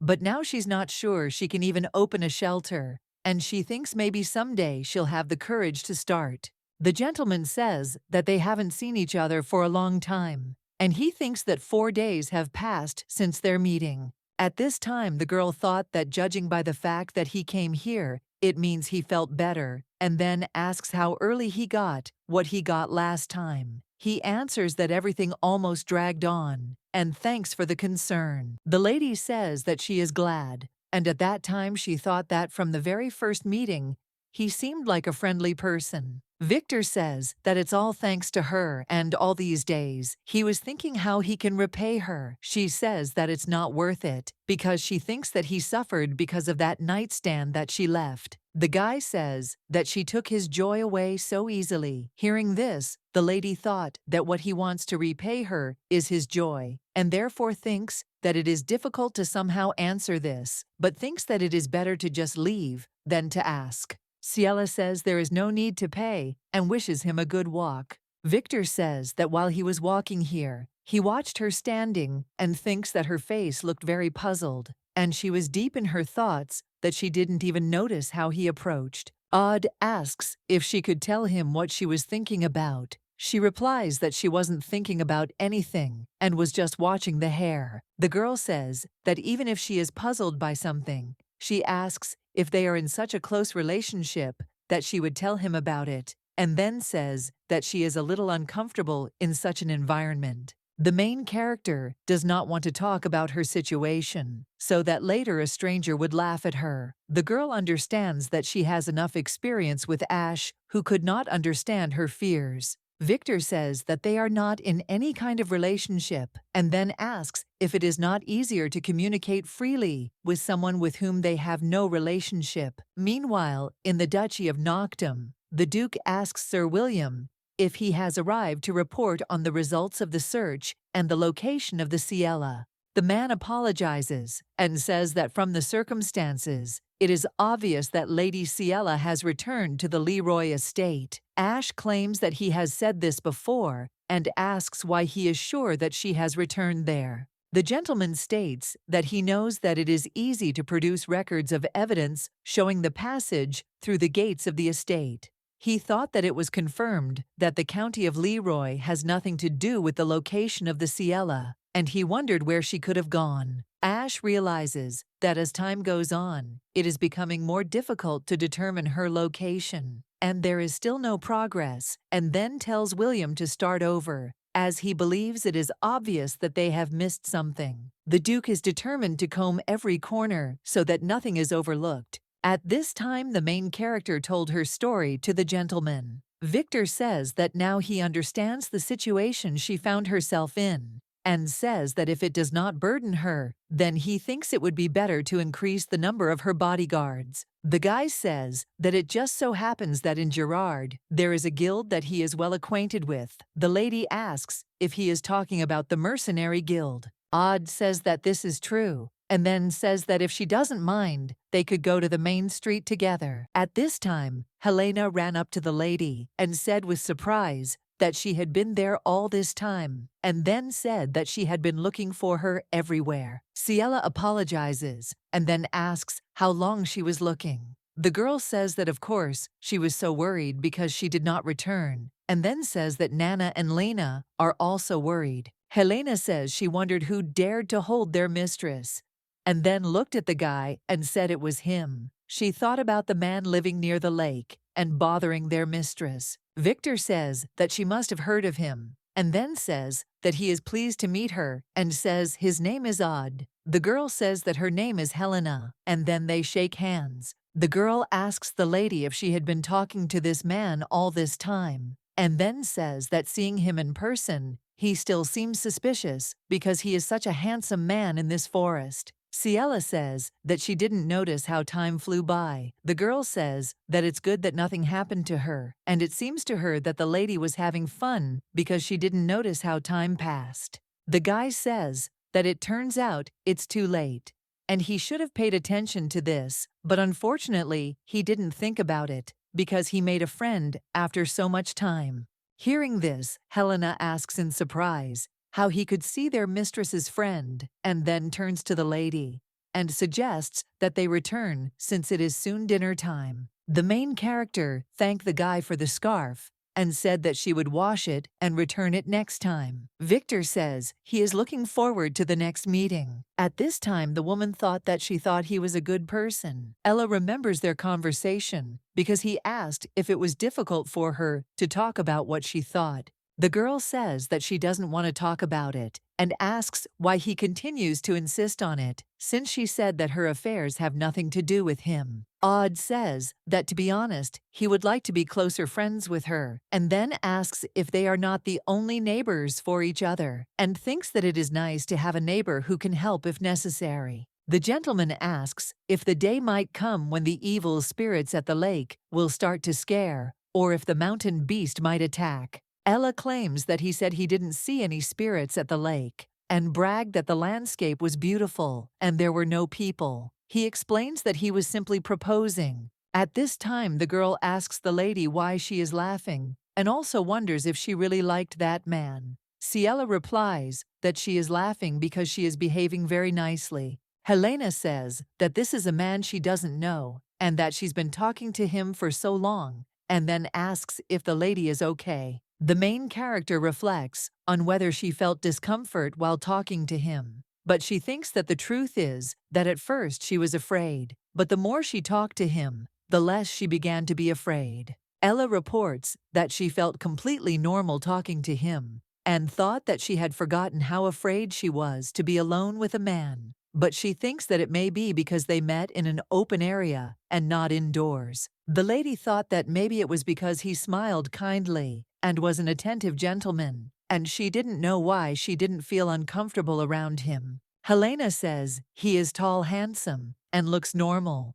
But it is a pity, of course, that he has problems with his body. She thinks that the leg can recover soon, so it does not matter. Hearing this, the main character thought about the fact that last time when Nana bandaged the wound, she said that the muscles on his leg were well developed and thought that perhaps he was injured due to carelessness. But she didn't know this because he was so depressed because he suddenly couldn't use his leg. The girl tells the lady that she should know that it doesn't matter how tall or handsome a man is, and that everything is fine with him, even to the point that his muscles are well developed, and she should still check to find a man who is right for her. And the lady suggests that she go home. Ciela says that she has decided that they need another worker in the mansion. Hearing this, the girls are surprised and ask if she wants to hire another person. The lady says that we need to start with renovating the warehouse and winery, and believes that this will require the help of a specialist because she also wants to replace the fence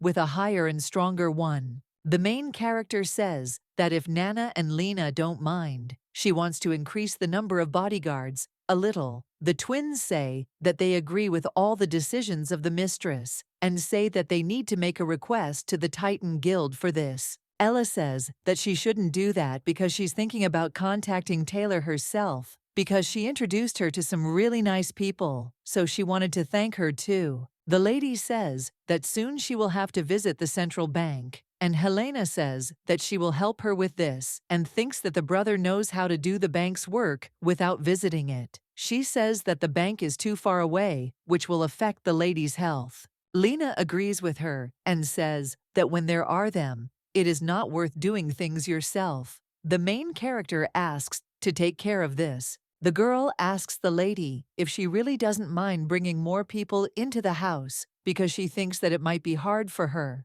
Ella claims that everything is fine and thought that, to be more precise, she would like everything to be fine, and believes that this is why she wants to try for this and wants, like ordinary people, to make new acquaintances and get used to them. The main character understands that she is shaken by the wounds of the past, but she does not want to lock herself in the closet because she has gained a little courage for this. When the girls left, they told Nana not to do anything stupid and to protect the house well. Hearing this, the girl with red hair claims that they are talking nonsense again. Lena went to look for a worker, and Helena left the mansion to meet Lancelot. For the first time in a long time, the main character was left alone in the mansion with Nana, and silence reigned. The lady says that it has been noisy lately because of cleaning and tidying up, but she understands that it is very quiet when there are almost no people.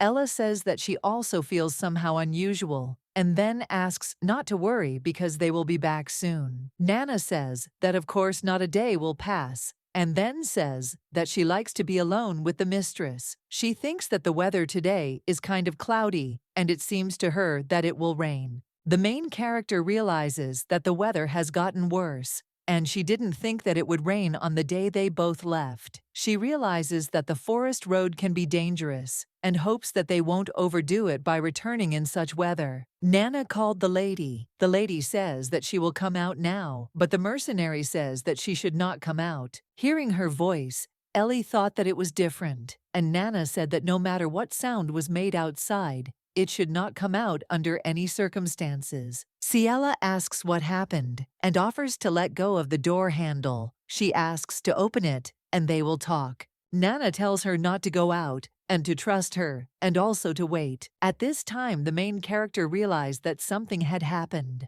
The mercenary looked out the window and thought that these men were bastards, and there were a lot of them, and she didn't know if she could handle them alone. Nana tells the lady not to worry, because she will try to make sure that not a single hair falls from her head. The lady looked out the window and saw strangers, and realized that they were robbers, and she understands that since Lena is not there, no one can help Nana. Ciela thought that she should help, but she understands that she does not know how to fight, and if she goes out, she will only get in the way. At this time, Nana was fighting with the men and screaming. She said that this was some kind of curse, because as soon as you get rid of one another, appears, and there is no end to them. At this time, Kyle came up behind the mercenary and then hit her in the back and she fell. He turns to the lady and says that they haven't seen each other for a long time, and during the time that they haven't seen each other, she has become even more beautiful.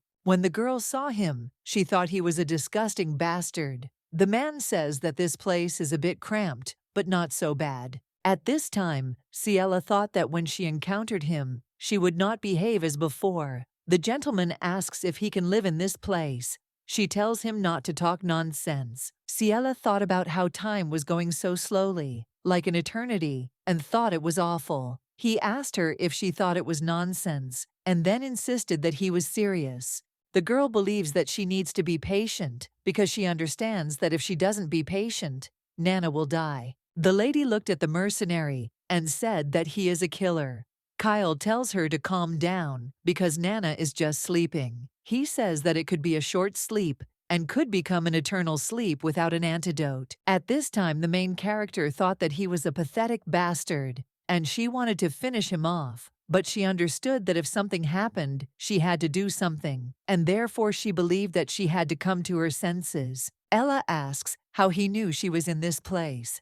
He replies that he is different from Ash because he is sincere towards her and is serious. The guy asks the girl if her life seemed like hell without him too. Hearing this, she thinks he's a crazy bastard. Kyle asks, "What is it?" and then claims that she is so beautiful when she smiles. At this time, the main character thought that he will not give the antidote just like that, and she does not understand what to do, and thinks that he still does not know that she has a dagger, and thinks that maybe she should use it. Ciela thought that if she could, she would try to take the antidote and escape, but she understood that everything would end only with her escape, and if she took Nana with her, she would be immediately captured. The girl believes that she can't kill Kayla either because killing a nobleman is a serious crime, and she understands that she's not good enough at using a weapon to kill someone. Kyle asks if she is thinking about someone else, and then says that she has time while he is nearby. The main character thought that she needs to first lower his guard and choose the right moment.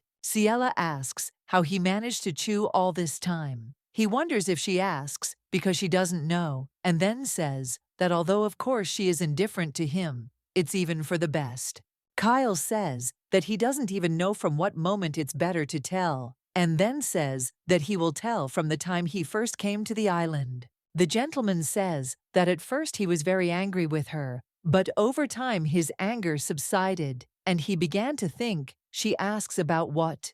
The guy says that maybe he went too far with her, but he thought that she also had difficulties because of this. Ciela thought that it was terrible and very difficult to act calmly in front of the man she wanted to kill. He says that he decided that he would treat her well if he met her, and that's why he started to like her even more. Kyle tells the girl to go with him because she will not regret it and will live a happy life with him. Hearing this, the main character does not understand how he dares to say such a thing when he has mocked her so much. He offers her to look at her facial expression because he thinks that she immediately turned pale. The guy asks if she hates him so much and also wonders why she cannot discern his sincere feelings. The young gentleman asks when she is going to understand this and then touches her hair. At this time, the main character thought that now, at this moment, she can finish him off. But she understands that she must first endure a little because the time has not yet come to save Nana.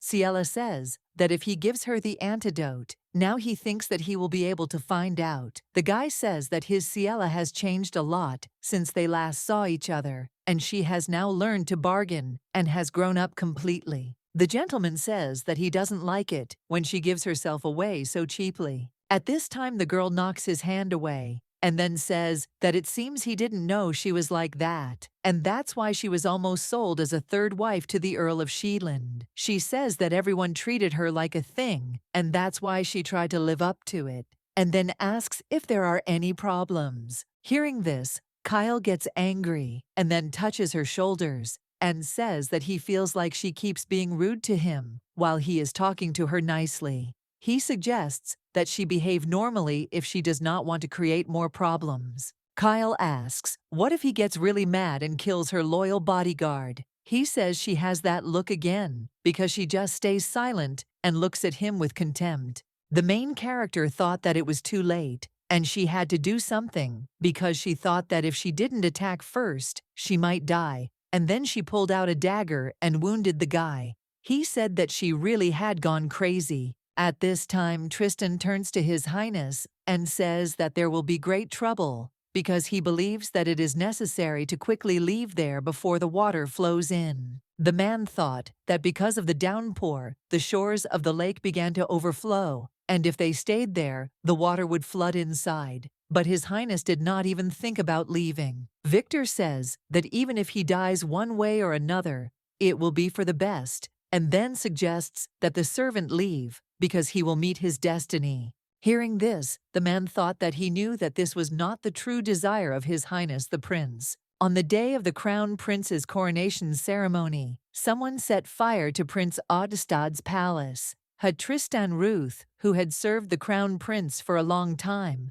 ran away with His Highness, who, due to a trick by the second prince, lost the use of one leg. Since then, Tristan protected the prince in search of a safe haven. But there was another complication in that process, because Prince Otestad had lost all will to live. But since the prince thought about the servant who was protecting him, he could not commit suicide himself, and yet he had long been tired of the struggle for the throne, and he did not think of avoiding the impending death. The prince says that if the sister were alive, she would enjoy watching the rain. He says that he wants to look at this lake and suggests that the servant leave. At this time, the man thought that after this night passes safely, His Highness will return to normal again, because he believes that in fact he does not want to die, but is simply tired of everything. Tristan takes the bucket and thinks that in order to restore his leg and return it to its original place, first of all he must do what he must.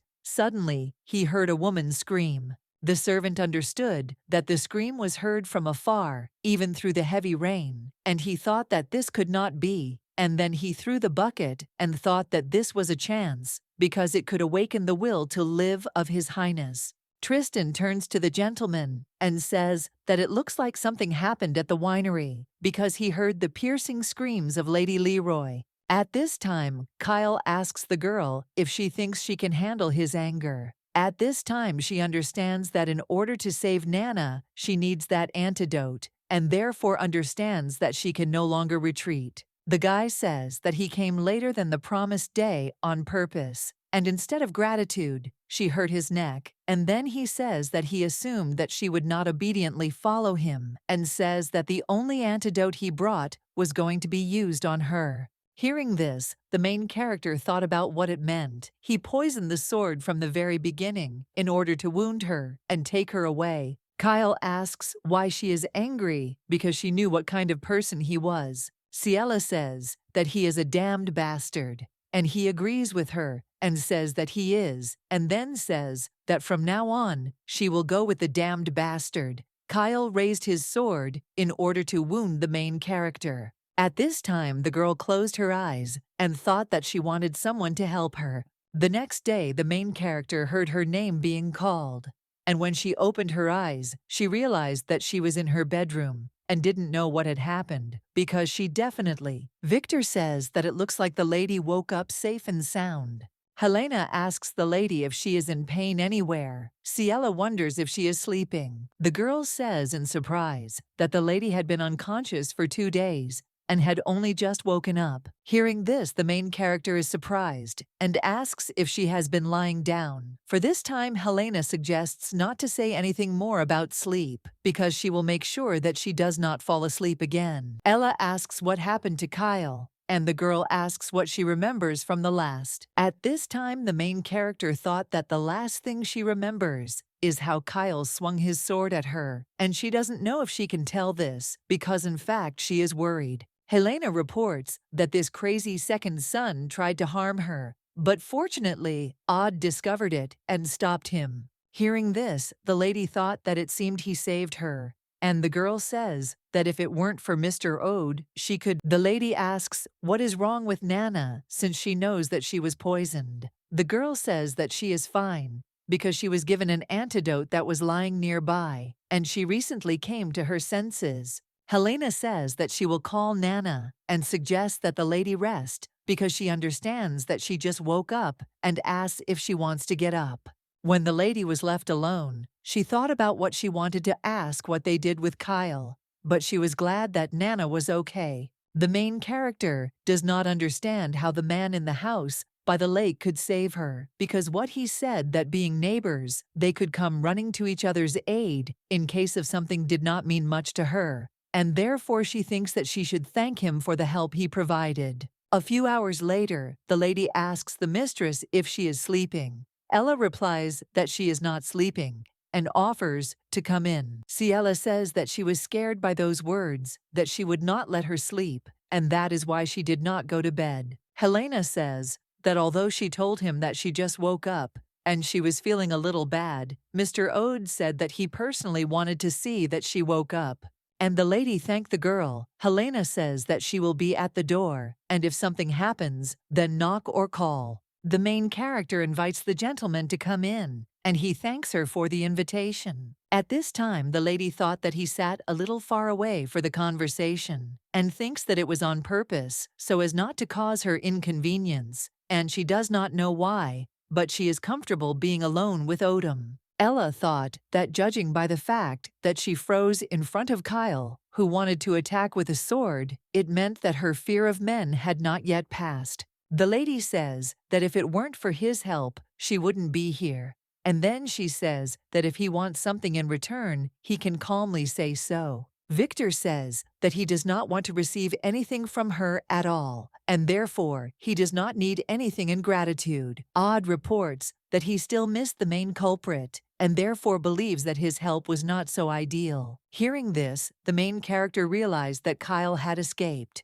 and she understands that if she leaves everything like this, he will come again. The gentleman says that he insisted on meeting her to apologize to her, and then says that it was hard for him not to tell her about it in person, so he came to meet. Ciela says that she is, on the contrary, grateful that he came. The master says that all the mercenaries who came with him were locked up, and while she is recovering, he suggests thinking about what to do with them. At this time, the main character thought that they were locked up and realized that the warehouse was useful. After a few days, the lady does not understand what to do with the attackers. After all, although they were locked up and provided with only minimal food, she still does not know what to do with them. Ciela thought that maybe she should leave this house because she doesn't know when Kyle will strike again. However, she doesn't want to leave this house that she carefully arranged with her own hands. Ella wondered if she had to run away and live in fear all her life.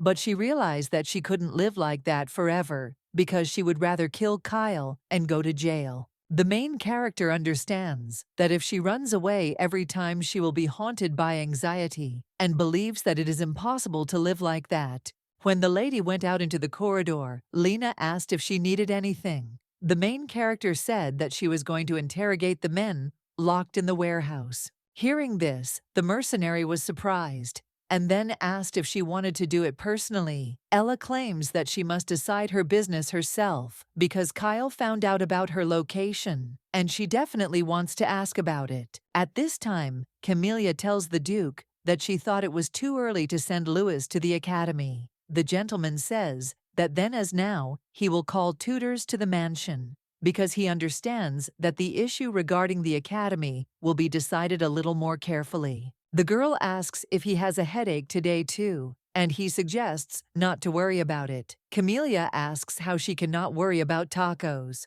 The gentleman claims that he said that everything was fine, and she had nothing to worry about. At this time, the woman thought that today is not the time yet, and then says that then she understood and will go. She thinks that there is no need to provoke the one who is already on edge, because if you act hastily, you can destroy all your work. The lady does not understand why she continues to worry. The butler announces that Sir Albert has arrived, and the Duke says that he should go. Albert informs the master that the pickaxe was found in Gerard hearing. This the Duke is surprised and asks what he said. Ciela went out into the yard for a walk and saw Nana, who was training.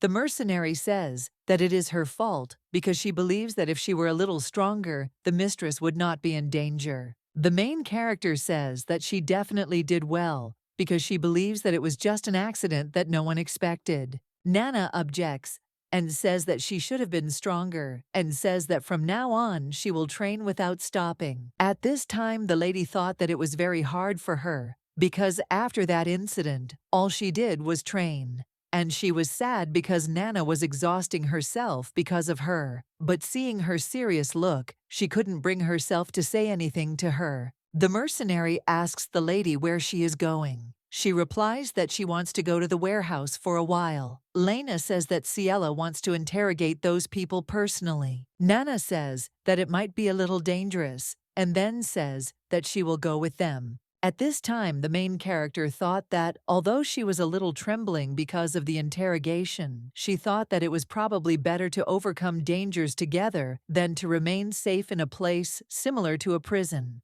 Ella doesn't understand if this is why she feels more alive and happy. Nana says that first, she will go in and check if there is anything dangerous there. The mercenary opened the door and said that except for the unpleasant smell, everything was fine. The lady asked if she could come in then, and when she went inside, she said that it really smelled terrible. Ciela says that then it is better than if it was dangerous there. And at that time, she thought that there really was a strange smell there, and the smell of mold and mustiness. She wondered if something could have happened during this time. Tristan, when he saw the lady, asked in surprise if she had come, and then said that there was a very unpleasant sight there. She asked why he was there. Lena tells the lady that in fact, all this time Tristan was entrusted with surveillance, and he lives and sleeps there. Ella asks in surprise if he is not Mr. Oda's guard, and also wonders why he is not next to him.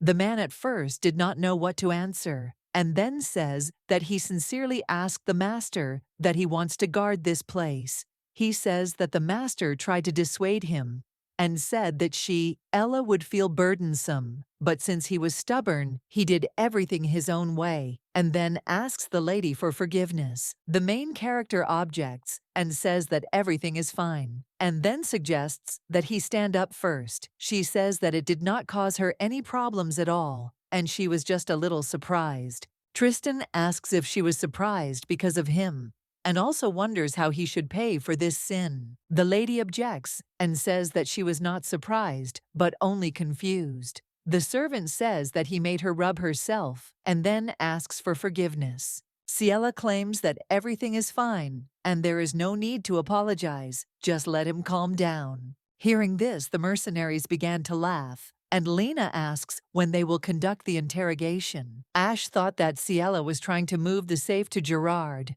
and Kyle appeared there, and he wondered if she was staying there. The Duke bids Sir William go to Gerard with Sir Albert at once, and then says that he too will follow them soon, and he thinks that this time he will meet Ciela. When the gentleman went out into the corridor, a young gentleman met him and told him not to go. Edwin screams and says that there is no need to bother his sister anymore. Ciela, hearing this, the gentleman asks in surprise what he said. The boy asks why he doesn't understand that nothing will change from the fact that he goes to her. He claims that the gentleman should have supported her when she endured everything by staying there, because he believes that then she would not have left at all. Ash tells Edwin to go to his room, and the boy says that he will do it if the master promises that he will not go to Ciela, otherwise he will stay there begging not to go to her. Hearing this, Duke Og does not understand what kind of absurdity this is, and thinks that it seems that during this time, he got along well with Ciela, and probably not knowing anything considers him a villain. Ash believes that the one who left him in a difficult situation did not say a word,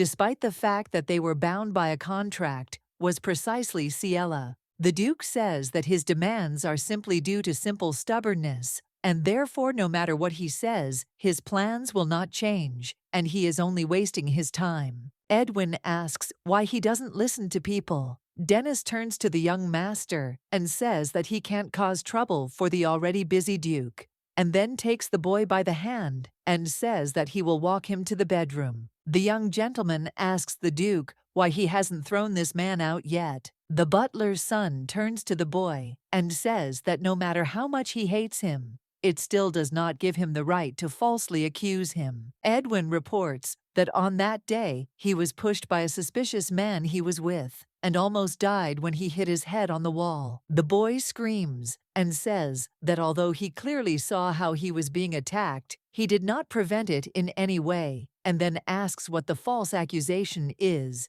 Dennis claims that he is the one who accidentally found him lying unconscious in the hallway and then carried him to his bedroom and asks if this is how he addresses him. Hearing this, the maids support the man and say that the house manager could not have done this because what good would it do him to harm the little master? The Duke tells the boy that he personally questioned everyone in the mansion to make sure about what he said, but there was not a single strange gardener that he mentioned. Edwin says that of course he must have run away because he didn't want to die, because he harmed the only heir of Noctum, and fearing punishment, he ran away, and then asks why he the Duke doesn't understand this. At this time, Camellia turns to Ash and says that she clearly saw what happened that day. Hearing this, Dennis asks the lady what she is talking about. Camellia claims that Edwin's words are true. The Duke asks why she didn't tell him about it in the first place.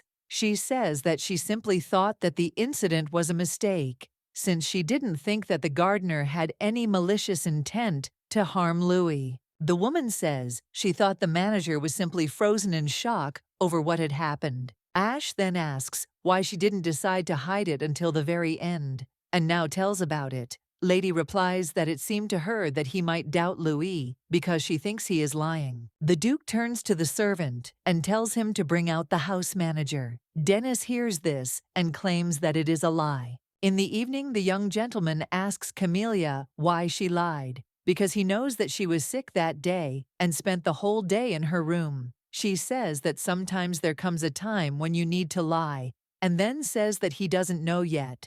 But living in this world, you need to understand when a lie is necessary. Tristan reports that those were the people who attacked the mansion that day. At this time, the main character thought that it did not look like Tristan or the others tortured them, and she does not understand why they are so afraid. Nana turns to the mistress and says that her legs hurt and therefore offers to sit down, and then turns to the men and offers to honestly answer the mistress's questions. Lena says that if they are not honest, they will be severely punished. Ciela asks where they are from. The bandit said that they are traveling mercenaries and just accepted the order after receiving the money. He claims that they really didn't know anything because they were only told to catch one girl. The man says that they had no choice because of life's difficulties, and therefore asks for understanding and also for mercy. At this time, the main character thought that they really had no choice, and she does not understand if this is true. Lena screams and says that it is a lie, and then turns to the man with the scar on his face, and then asks if he made this scar specifically to hide the mark of a criminal. She turns to the lady and claims that there is no need to pity such people. At this time, the main character thought that she does not know what a criminal's mark is, but she wonders if it is so strange that a mercenary who does various jobs has scars. Tristan points his finger at the man and says that if there was a brand in that place, then that means this man is a serial killer. Nana reports that the right cheek means that he is responsible for the murder of a nobleman, and the forehead means that he has committed several sexual assaults. Ciela reflects on the fact that she thought that these were people who were simply used by Kyle, but they were hardened criminals. The lady says that she was just thinking of letting them go when she gets information about their employer, because she thinks that they may have accepted such an order from a nobleman because it was difficult to earn a living.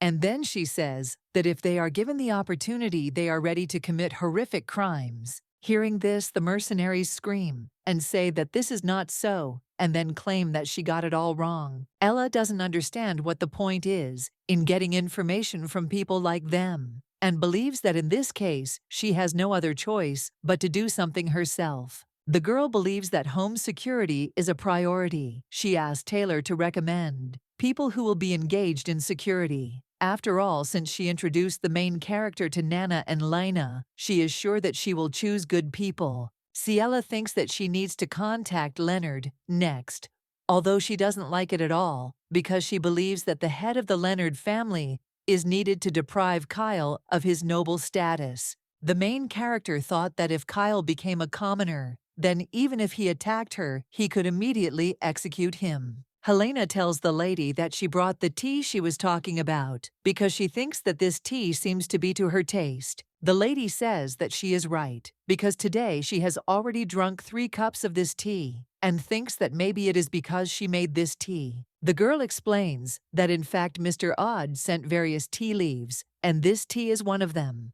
Hearing this, the main character was surprised. Helena says that her brother received a notification from the central bank, and they said that they would bring the safe to Gerard's bank, and in 4 days, it would arrive. Ella thought that this was great, because if she wanted to come to an agreement with Leonardo, she would have to pay him the price that he so desired. The main character understands that the Opolite mine is worth more than dozens of other mines. And if she gets the documents on the right of ownership to develop the mine and shows it to him, but even if only part of it is given, Leonard will agree to the deal without hesitation. Ciela asks the girl if she could send these letters when she goes to meet Lancelot. She replies that of course she will do it, and therefore suggests to trust her. A few days later, Helena thought about what if she woke up the lady at such an early hour with such news, and then asked if the lady was sleeping. Ella invites the girl to come in. Helena apologizes for waking her up at such an hour. The lady objects and says that she just woke up and then asks what happened. The girl says that she doesn't know how that damned scoundrel knew where she was, but he came to them early in the morning. Ciela asks Leonard if it was him. Helena says that this man has no manners at all, and yet he brought with him a huge carriage, and it was filled with gifts for her. The girl says that she quickly looked around and saw a dress outerwear and a jewelry box that looked very expensive. Ella says that it looks like a bribe because she offered him a tempting deal. The girl says in surprise that even if he gives her everything, there is no point in making deals with her because everything he was lucky enough to get should have been hers. Ciela agrees with her. The main character came to the gentleman and then asked how he knew about this place, since she did not indicate the address in the letter. Leonard says he got a message from his mother, and the lady asks in surprise if Bianca knows that she lives in this place. The man says that it seems she heard it from Kyle. At this time, the main character thought that this means that Kyle ran away to where Bianca is now. Leonard says that mother was very angry with her, and this time she bribed a man to really finish her off, and then explains that he means that she will no longer use the previous method with marriage. The gentleman says that he spent many days to buy off that person, but since this is not a solution, it is necessary to look for another way. After all, in the end, he cannot always help to avoid such situations, and believes that she herself must prepare to protect herself. The guy says that he hasn't seen his mother so angry for a long time because her beloved son almost went blind because of his stepdaughter whom she turned away from. Hearing this, the girl asked in surprise if he was blind, and Leonard replied that she had wounded Kyle in the eye, and if she had stuck it in a little deeper, he really could have lost his sight. At this time, Ciela thought about what happened after she lost consciousness. She thinks that Kyle almost went blind because of the ode. However, she thinks that now she should focus on the case regarding Kyle. Bianca has a lot of work to do, and then says that she can hire several people to kill her. The man says that she knows that their mother stole quite a lot of property because he never gave her money, but every day she throws grand parties. Bianca's protection. Leonard agrees with her and says that she said correctly and reports that he is under his mother's protection and is receiving careful treatment. Ciela asks if she can get Kyle out of there, and at that time, she thought that all she could do was lure him out and sort it out herself. The man asks in surprise what she is going to do and also wonders if she is going to finish him off right away. The lady explains that she doesn't want to kill anyone if possible, because she just needs to lock him up again. He asks where, and the main character asks if it might be worth buying a suitable island and leaving him there. Leonard asks in surprise if he wants to buy an island to lock Kayla there too. She claims that it is because now it is very little money for her. Ella thought that this was the price to pay for not getting her hands dirty and thought that it would make some sense.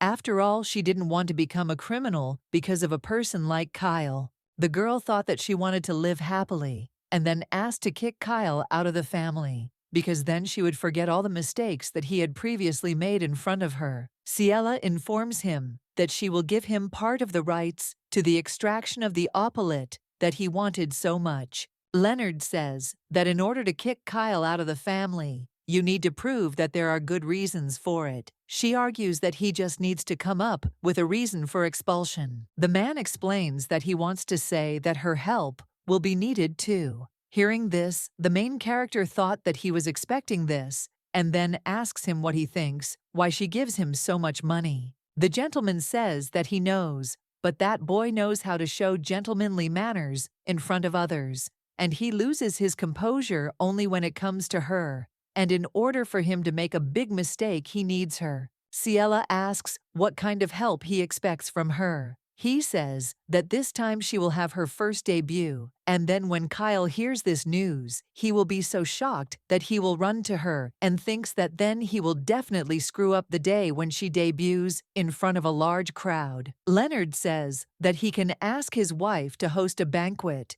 and she just needs to come to it. Then he says that he thinks that even His Majesty the Emperor would not mind exile if he attacks a family member. The lady says he must make sure she doesn't end up in a dangerous situation. He says it's natural and then leaves. Helena says that nevertheless there was a point in seeing that scoundrel, and if she puts on this dress, it will suit her very well. The main character thought that even though she said that she didn't need the attached gifts, he still left this carriage and was glad that Helena liked it. Sylvia must have chosen all of this. The girl asks Sylvia if this is the one who was his first love, because she is a childhood friend whom he loved so much.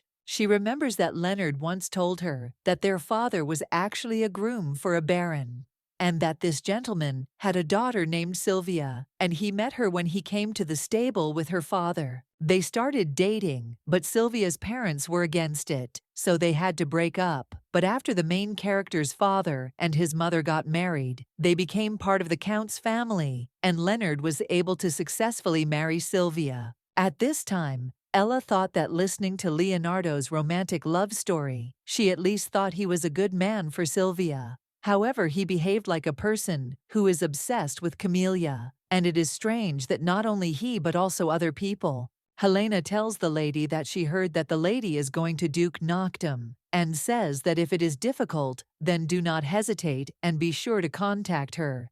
And at this time she does not understand how he can betray such a beautiful and kind girl. The main character believes that it would be useful for Sylvia to learn about the Camellia. Lena says that the workers left today, and today they develop the actual size of the fence, and later they will determine the cost of construction and inform them. Ciela says it would be nice to get an answer before the debut. Helena says that the lady's debut is like a dream, because she believes that on that day she will be the most beautiful. The lady says that there is no need to exaggerate, and at that time she thought that in fact she is arranging a finisher to lure out Kyle, but she does not think that it is worth telling Helena this, and spoils the mood. The girl says that tomorrow she needs to go and buy skincare products, because from tonight she will need special care starting with taking a bath. Nana says that she is so happy about this, and of course her mood improves when she thinks about how beautiful she will be. Lena says that she will probably come into the house, and the lady agrees with her and says that they will see each other later. Nana asks the lady if she will still be there. The lady replies that she will sit for a while and then return to the house. The mercenary gives her her blanket and says that the sun has already set and it is cool. Ciela thought about the pleasant breeze, and if she could taste freedom, it seemed like it would be like the lunch she had eaten with everyone today. The main character does not understand why Nana left her alone, and believes that after her overprotection, something went wrong. At this time, Victor approached her, and the lady offered him to sit together. He says that as they had agreed earlier, the attackers were betrayed by Gerard's guards. It turned out that these criminals were wanted throughout the empire. Hearing this, the main character thought that after much thought, she asked Tristan, who was watching them, to hand them over to the guards. And hearing such results, she sighed with relief, although she has mixed feelings. However, she thinks that it is good that her decision was right. Ode says that he would like to give her the reward. A few days later, Ciela thought about what she had heard, that the reward could be big, but that it was so big that she thought that Oda's words were true. The gentleman says that the exact amount is a secret, and tomorrow Tristan will receive it and bring it to her so she can check it herself. The lady asks in surprise if he really wants to give her the entire reward, and he asks if it is not natural. The lady asks how this can be natural if she didn't catch those people. Odd says that her bodyguard and his escort did it, but she and Tristan agreed that he would refuse the reward. At this time, the main character thought that a man who behaves like an exemplary gentleman.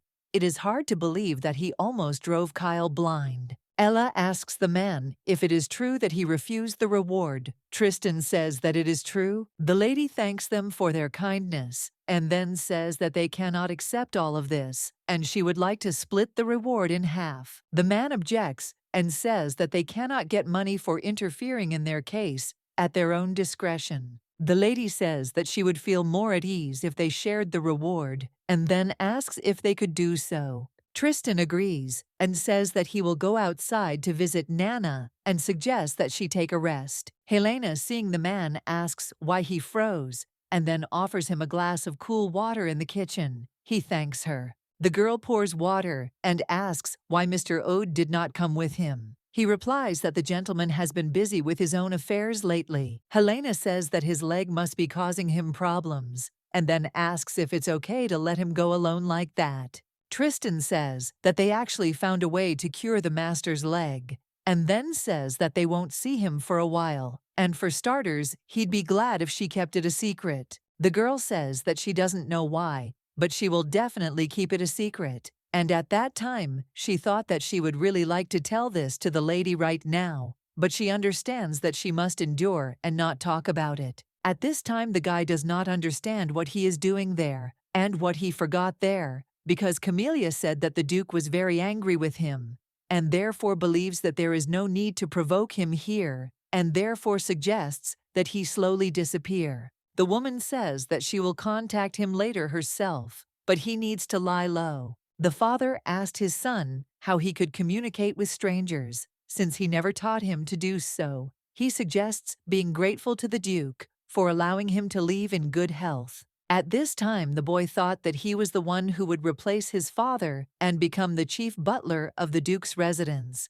and he did not understand how they dared to treat him like that, and therefore he believed that it was only a matter of time before he returned to the duchy. Dennis thinks that Camellia, who will become the Duke's wife, will rely only on him, and moreover, it seems that she is secretly in love with him. At this time, Camellia comes up to him and asks if he waited long. He asks how she managed to get out with so many curious eyes. The girl explains that it is because he told her about the secret passage. The guy smiled and said that it makes him happy, and at that time, he thought that the secret passage is something that the servants secretly use. The lady says that in any case, someone might notice them, and therefore suggests going to another place. Walking along the road, she thought about the atmosphere as if a ghost might appear there. At this time, Dennis thought that he was nervous and did not understand how she could be so relaxed, and then asked the lady when he could return to the mansion again. She replied that she did not know and thought that maybe that day would never come. Hearing this, the guy screams and asks what this means, and then reminds her that she said that she sincerely cares about him. Camelia says that he said it right because he did even better than she thought. He screams and offers to return him to the duchy. At this time, Dennis touches her hand and does not understand why her hand is so cold, and became interested in why the body does not move. The woman says that he tried hard, and the second prince will definitely be happy about it. The girl tells the lady that she has arrived, and the lady asks how the meeting with Lancelot went. She says that she also received a response from Taylor, and then gave the letter to the lady. Ciela read that Taylor briefly described her information about the bodyguards she recommends, and if she wants, she can send her their portraits and detailed information. Ella asks who she should choose, and also wonders how about asking the twins, because she thinks that they are from the same guild and therefore know better. Helena says her brother confirmed that the safe arrived at Gerard's bank and believes that now the lady will be able to manage her finances more easily. Hearing this, the main character asks in surprise if it is true that so much time has passed, and thinks that a little later she needs to personally go to the bank and check everything. The girl asks to let her take her leave because she has to help Lena with the preparations for dinner. Ciela says that then she will also help, but the girl objects and says that it is impossible because the kitchen is small, and therefore suggests that she rest in her room and she will call her later. The main character thought that she was glad that these three got along well and that she was alive and unharmed here also, thanks to these three. But she realized that now only the ball was left. A few days later, Sylvia Leroy, Leonardo's wife, asks Ciela if she was doing well. The lady replies that she is doing quite well, and then asks how she is doing. The lady replies that she is doing well, and at that time I thought that she was pretending that everything was fine, but she thought that during this time Ciela had become even more exhausted. Leonardo's wife thought about what she heard, that the lady left the duchy because she was exiled, and she had not met Duke Noctum. But it seems that he is a good-for-nothing man, because he does not understand how he could throw out the bride with whom he spent 5 years. Sylvia thinks that it must be difficult for her to live alone, and that she needs help if possible. The young lady asks the woman if there is any new news. At this time, she thought that in fact there was a secret that she hadn't told her husband because she became pregnant. Hearing this, the main character thought that she was going to tell about Leonardo's forgery when she meets Sylvia, but she understands that she can start such a conversation now because she doesn't want to upset the happy Sylvia. Ella thinks that this is disgusting to her because she feels like she is aiding Leonard, and she thinks that this is also ugly towards Sylvia, and she doesn't understand how she should act at all. A woman asks a lady if she has any problem. Ella answers that there is no problem, because she was very shocked because she thinks that this is good news that she could not think about. Sylvia says that now she will become an aunt, and the girl says that she congratulates her because she is very happy for her, and at that time she thought that this will not work because she cannot tell her about it. Leonardo says that the landscape around is quite beautiful. He turns to his wife and says that she likes to look at such places, and then asks if she can go out for a short walk. The woman says she should take a walk, and the lady wishes her a good walk.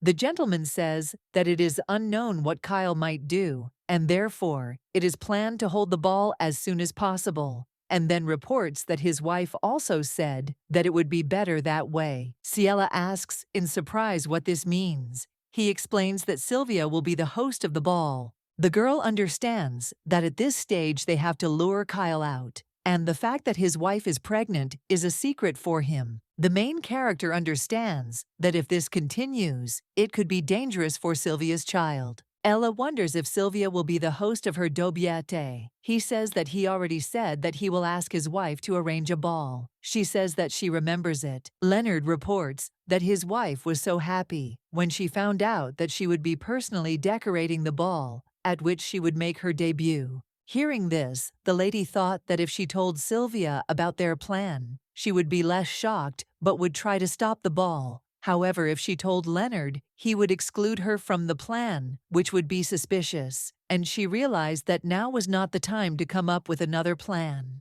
Ciela thinks that this is the only time she can pin Kyle down. The gentleman asks what's wrong. She explains that she's just worried. The man tells her not to worry about Kyle because the guy is busy recovering. Then he tells her that Sylvia has already written out a plan for the ball. The gentleman says that on the day of her debut, Sylvia was even more delighted because he would be accompanying her, and it seems to him that his wife is looking forward to this ball more than the heroine herself. At this time, the young lady thought that although Leonard was shameless, he was still crazy about his wife, but she did not understand why he behaved as if he was enchanted by a camellia. Ella says that his wife is a good person. He agrees with her and says that she says natural things. The lady explains that she says this so that he does not hurt Sylvia. Leonard asks in surprise what he did at all. At this time, the main character thought that how could she not watch it now? It doesn't matter because she needs to focus on the party. Sylvia says that her husband was tired, so he went to bed early and reports that he seemed to like the bed here and thinks it was a good thing they were staying at her house. The woman asks if she heard from her husband that they will have a ball at a villa nearby. After all, she thinks that this is a spacious villa built for holding social parties and dances, and she was there once, and the atmosphere is pleasant. Sylvia says that her younger brother lives in that villa all alone. She says that her brother has been obsessed with cleanliness since childhood, and she thinks that the servants of the villa have suffered enough because of this. The lady says that the place may not be so luxurious, but the villa is very neat and well kept. Hearing this, the main character thought that she understood why Sylvia came to her. After all, it seems to her that she was very worried about the fact that the villa for the debut was chosen next to hers, and this is because it is difficult for her to travel far by carriage. Leonard chose a place closer, and Sylvia is a really good person, and therefore it is a pity that her husband is Leonard. Ella asks if it should be that her younger brother is a charming gentleman, and the woman suggests that she not say that because he is too meticulous, and sometimes she worries whether someone will love him. The girl asks why, because she thinks it's good to be a neat person. The next day, Lena asks if this is enough, and then turns to the lady and says that she woke up early. Ciela says that since she has guests, it would be strange to sleep late. The lady asks what is behind her. Lena replies that it is a gift for the mistress, and it is a wooden table and chairs. Hearing this, the main character is surprised and asks if this is really a gift for her, since she thinks that there is no reason for a gift. The mercenary explains that it is a gift for her debut, and then says that Helena said that it is of great importance to noble ladies, and she remembered that before, when she dined on the street, she would have really liked it. The security guard says that if she puts a table and chairs outside, she can eat and drink tea there comfortably. Lena says that she thought she would like it anyway, and Ciela asks if she is finished. The mercenary replies that she just needs to add the finishing touches, and then asks if she likes it. At this time, the main character started to cry and says that she really likes it. Lena hugged the mistress to calm her down, and then says that she felt her even better hugging her like that. She says that she sweated a little and may smell bad. Ciela objects and says that she smells good. The girl says that she knows how to lie, but the lady objects and says that it is not a lie, but the truth. At this time in the mansion of Duke Noctum, a young gentleman sits near the camellia and asks her to open her eyes. After some time, Edward pours water into a glass and says that sister fainted again and that a doctor also came recently. The girl thanks the guy, and at that moment he remembered that the doctor said that the lady had no health problems, and more importantly, that the patient himself was not very interested. Camellia asks in surprise if he had been the only one looking after her until now. He explains that he had been looking after her because she said she felt uncomfortable when the maids did it. The lady claims that he knows this very well and at that time, she thought that whenever possible, she tries to be careful so that only those whom she allows touch her. Camelia thanks Louis and says that she feels much better. The boy thinks that it looks like she is still exhausted. The butler informs Mr. Edwin that the Duke has arrived. The boy asks whether to tell him that the lady has not yet woken up, but the girl objects and says that he must have come to check on her condition and believes that he will soon leave. Ash asks why she is not resting, and Camelia wanted to touch the master but realized that the child was watching her and asked him to go out for a while. When Edwin went out into the corridor, he thought that it was good because he hated being in the same room with the Duke, and he also thought whether it was fortunate or not. But after the Duke kicked out Dennis, he began to look for traitors among the servants and completely forgot about Ciela. The boy thought that he would never become a scoundrel like him. At this time, the main character asks if there will be enough things to go to the villa. She thought about how Sylvia and Leonard went to the villa first to help with the preparations and understands that not so many things will be needed, but just in case she should ask about it. Ciela remembered that she still needed to take the dagger that Nana had bought for her, but she remembered that it had broken after the incident with the pickaxe, and she had forgotten because she had been busy preparing for the ball and had completely forgotten to buy a new one. The girl thought that she felt so sorry because she liked the dagger so much, and holding it by the sheath like this, she felt safe. The main character believes that even stuck in the mansion with the dagger that Nana chose for her, she felt that she could somehow protect herself. After all, she understands that every time she helplessly suffered defeats, and for the first time it seemed to her that she had gained the strength to defend herself. The lady thinks that even if Kyle returns, she is not going to give up because she was even able to make a decision to save Nana. Ciela understood her feelings when the will to live appears. Helena says that this is the last dinner together, but at the moment they won't be able to have dinner together for some time. The lady says that they will meet again soon, and Helena asks why she should leave the Baron's residence for the ball, since she so wanted to dress the lady with her own hands. Hearing this, the main character realized that this was the problem, since she was busy decorating it and did not take care of herself. Lancelot says that he will take her to the Baron's residence and prepare her well, and the lady thanks him. Helena asks where Nana is, because she said she would be back before dinner, and Lena suggests that in that case they start the meal without her. But soon, Nana Lady came running and asked what happened because she was out of breath. The girl offers her a bag and says that it is for her. Ciela sees a dagger and a necklace thread in the package. Nana reminds her that she promised to exchange them for better things when they arrive in Gerard, and then says that it is a gift for her. The mercenary says that she heard that a debut is an event that happens only once in a lifetime, and thought about what kind of gift she might need, and then remembers that earlier during the invasion, she lost that dagger. The girl explains that this is why she bought that thing, because she thinks it is much better than the one she lost. Nana explains that she also found the rope from the necklace, and then reminds that Ciela was thinking about where to keep the key to the safe, and thinks that it would be a good idea to hang the key on this rope and carry it with her. The mercenary says that she thought about making it out of iron for strength, but Lena said that iron can be heavy and inconvenient, so she made it out of leather. The girl with red hair says that later when she earns a lot of money, she will exchange it for a gold one. Hearing this, the lady thought that she was very kind, and everyone was very kind, and then she thanked Nana because she thought that she really needed these things. Nana says that she definitely bought them, knowing what the lady needed.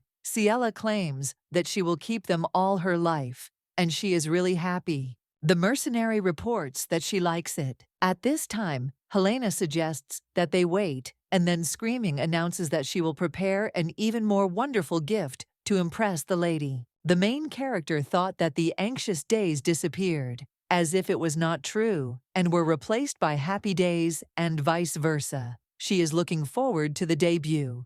Tristan looks at the guy and thinks that last night he said that he would tell everything about the person who is behind this, but today he doesn't even move his tongue. The man thinks that Bianca Leroy is an evil woman who has sent assassins to Mrs. Ciela several times. Tristan grabbed the villain and thought that all this time he and His Highness had been quietly getting rid of them. But this was the first time he saw someone with such skill. When the man opened his mouth, he saw the same pattern on his tongue as the curse mark on His Highness's leg. The servant turns to His Highness and informs him that the tongue has that pattern engraved on it. Odd says that in that case, this time he was sent from the imperial palace. Tristan believes that it looks like the second prince has now revealed the location of Lady Ciela. The prince says that perhaps it is even for the best that Mrs. Ciela will leave for a while, since the debut will take place at the Villa Obera. Victor asks if she said she was leaving tomorrow. The servant says that they are planning to move out tomorrow after lunch. Tristan says that he does not know when she will return again, and then asks if he would like to meet her. The gentleman replies that he agrees with him, but thinks that it is too early to warn her about this danger. But the man claims that he can still just wish her a safe journey, because he believes that they are not the only neighbors. In the morning, when the main character woke up, she realized that it was raining, and thought that this was a disaster because she had to go to the villa today. When the girl opened the window, she saw Oda. He asks for forgiveness for such an early hour, and then asks if she could come down for a while. The guy says he heard she's going to dinner today. She says that's absolutely right, since that's where she plans to make her debut. Victor says that it's a debut, so it will be a point. She says that if he doesn't mind, and then asks if she can send him an invitation. Ciela says that she heard that there is a lake at that villa too, and therefore thinks that it would be nice if Sir Aude and Tristan also come and spend time there. The lady says that they have helped her in many ways all this time, and says that this time she wants to pay them, and then asks how she feels about it. Aude thanks the lady, and then says that he doesn't think he can. Tristan asks, surprised, how is His Highness? The gentleman explains that he feels like his sensitivity is returning a little, and he is glad that the method the sorcerer used worked. Sorcerers with enormous magical power and the empire that feared them for a long time tried to eradicate their existence, but among them there remained those who lived in the shadows. Cassius' confidant and servant, Princess Isolde Camelia Moore. The gentleman thought that when he learned that this girl had cursed Isolde to death, he was already cursed, and his leg was paralyzed. And in order to somehow take revenge, he looked for a sorcerer and believes that it was not an easy path. Tristan says that His Highness is right, because judging by the fact that it worked well, it means that if they try, they will be able to resist Camelia Moore. At this time, Aude thought about what if his leg recovered faster, and said that it would be difficult for him to attend the debut. The main character asks if she can ask why. He replies that because he also prepared a gift for the debut, but it is not finished yet, and at that time, he thought that it would be good to congratulate her by going there in person. The man informs His Excellency that on his orders, they have established the location of Kyle Leroy, and that he is currently killing Viscount Lean, on whom Bianca relied in the mansion. Ash asks if Ciela's in the Viscounty of Lynn, in Gerard, and also wonders what they're up to. The gentleman understands that Kyle is not one of those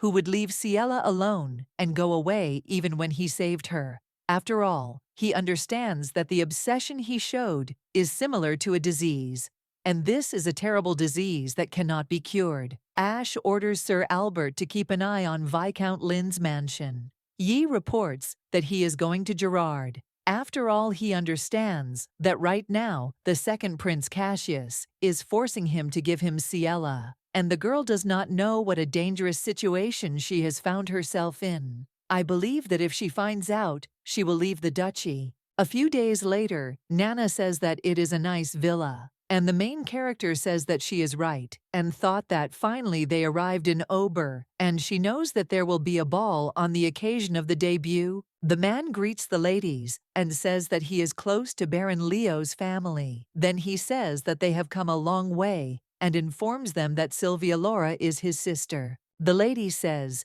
"It's nice to meet you," and then says, "She's Ciela Leroy." And at that moment she thought that finding out he's Sylvia's younger brother made her feel a little relieved. Bliss reports that Count and Countess Leroy are currently dining outside the house, and so he can show her her bedroom. At this time, the main character thought that she needed to calm down because he was only accompanying her, but she could not extend her hand to him, and thought that he would probably think that she was strange. The young gentleman says that he didn't notice that she, the lady, wasn't wearing gloves, and then apologizes and asks if he can just take the initiative and guide her. Ciela agreed, and together they went to the lady's room. When the girl was left alone, she thought that she was scared only because he, an unfamiliar man, extended his hand, and she did not understand why she was so stupidly freezing in place. The mercenaries suggest that the lady go for a walk, as they believe that since she has come to a new place,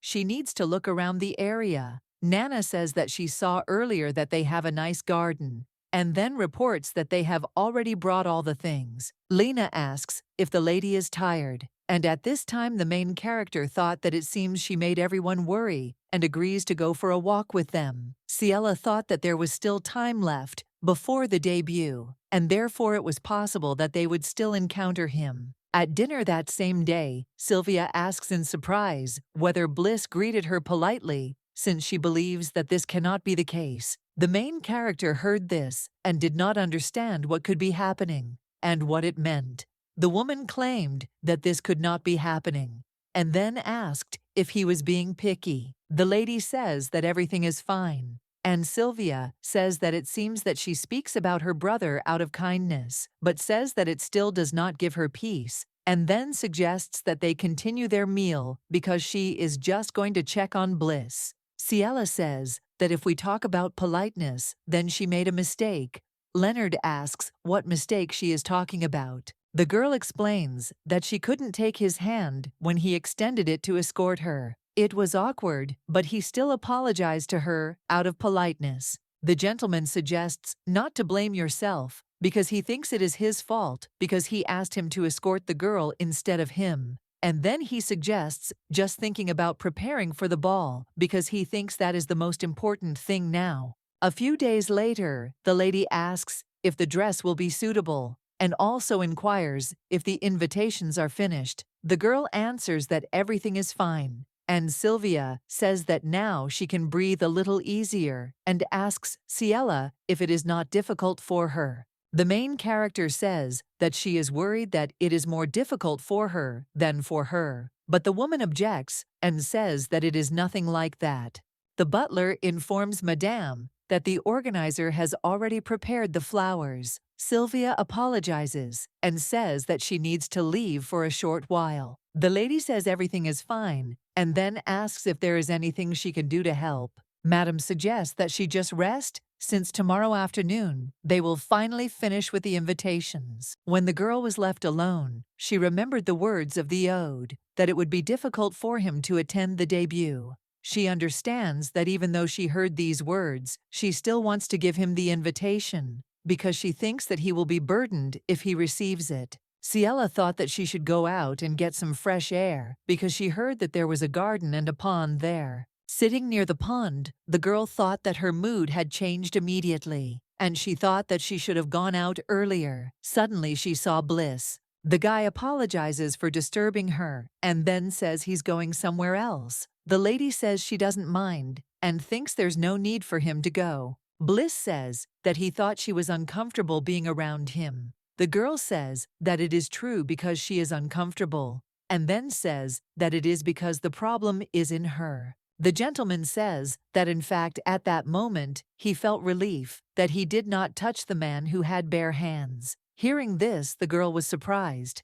and he asks if he doesn't look like a man who has some problems if he thinks like that. The guy asks not to feel guilty in front of him. At this time, the main character thought that he has mysophobia. Bliss says he doesn't think unwillingness to make contact is a problem, especially if he knows what the person has touched, or the problem is someone who grabs everything. The lady says that he is right about this, and at this time does not understand why it seems to her that their characters are similar and believes that they are experiencing similar difficulties. The guy says that since she said everything was fine, he won't leave, and then says that he needs a quiet place to read a book and he'll be glad if she just considers him a rock. The girl says that then he should think that she is just a tree. He agrees with her and says that then everyone will do their own thing. The servant informs the young master that a guest has arrived. Bliss asks why he is telling him this and then wonders where sister has gone again. The butler says that Madame and the Count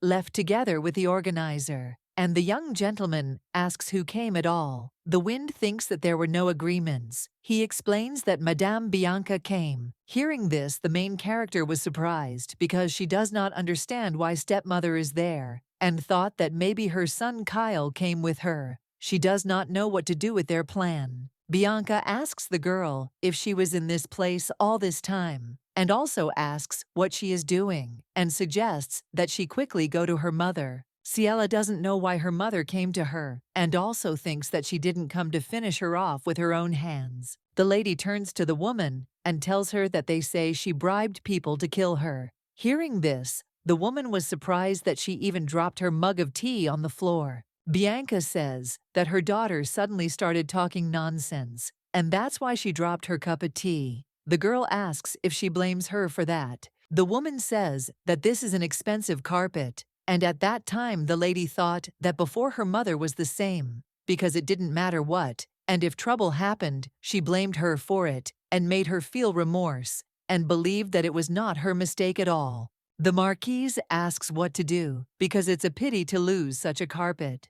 Ciela says that mother will compensate for the damage, because it bothers her so much. Hearing this, the woman asks in surprise how she can say that if she scared her by mistake. The girl asks in surprise if this happened because of her, and then claims that since then, her mother has not changed at all. Ciela says she's been acting like this ever since she caught her in a secret affair with Viscount Lynn. Bianca screams and tells the girl that it is because her father did not truly love her, and because of her deceased mother, she is alone, and also believes that because of her, she was late for tea. The woman claimed that the reason Kyle was obsessed with her was because Ciela was behaving inappropriately. The main character thought that since then, she considered herself a bad person, but now she thinks that she is no longer a little child, and she has no intention of deceiving herself. Bianca screams and says she's heard her enough, and then asks if she thinks she can say whatever she wants.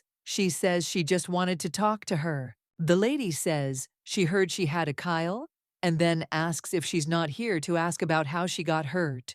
The woman claims it's because of her, and then asks how she dared to damage her brother's eye. Ciela explains that it was self-defense because her child had gone crazy and was trying to kidnap her again. Bianca screams and says that she is going to go to the very end, and then grabs a mug of tea to pour it on the girl. At this time, Leonard enters the room, and then asks his mother why she is behaving inappropriately, and takes the mug from her hand. He asks if she wanted to pour hot tea on the girl. The gentleman says that it is enough to mock the lady without reason. She asks if he spread the rumor that she tried to kill Ciela, and then he grabs the girl by the hand and says that she is her daughter. Bianca asks how she could do something bad against her, and then asks if she knows how hard she tried for her. The woman turns to the girl and calls her daughter, and then says that she heard that she had a fight with Duke Noctum. The stepmother says that Count Sheeland would like to negotiate the marriage again. Hearing this, the main character understood why this woman was so kind,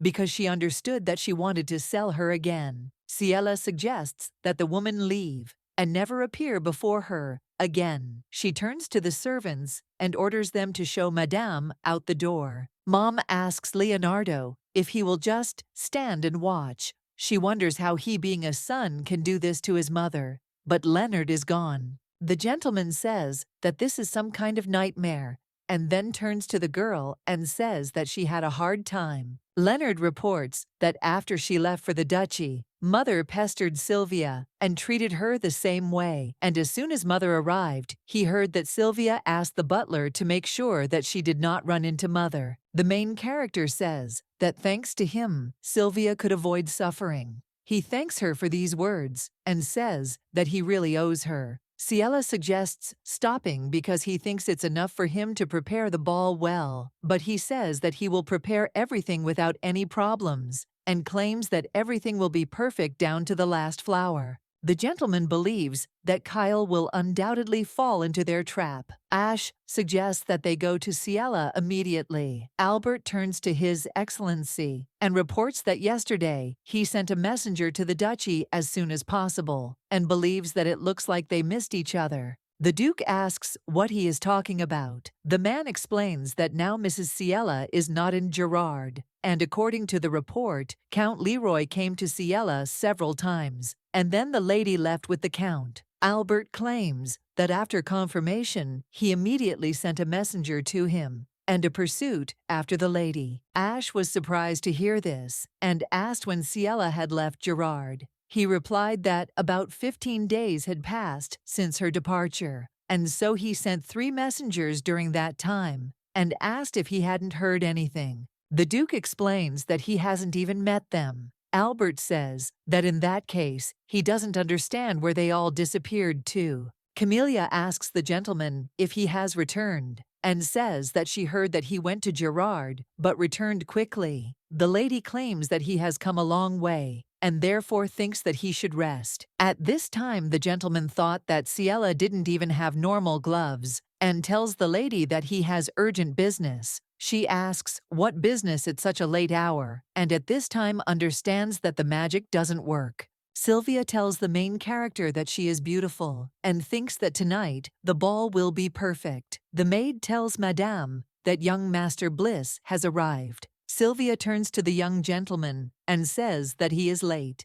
He explains that he did not know what to do because the merchant arrived late, and then says that although it is small, he has prepared a debut gift. Bliss turns to the lady and says that she will obviously meet a lot of people at the banquet tonight and therefore understands that she will have to say hello a lot of times and believes that there will probably be enough people who will want to grab her hand without permission. Ciela took the gloves off and thanked her because she thinks they are very beautiful and she likes them, and the lady says that they suit her very well. The young gentleman is glad that she liked it. Sylvia says that now it is her turn to give gifts and then gives her a mask in the form of glasses because she thinks that this mask is amazing. Madame says that in fact there will be a masquerade ball today and their guests will also have masks. Ciela asks in surprise when she managed to prepare this, and the lady explains that she couldn't do it. They'll finish her off normally.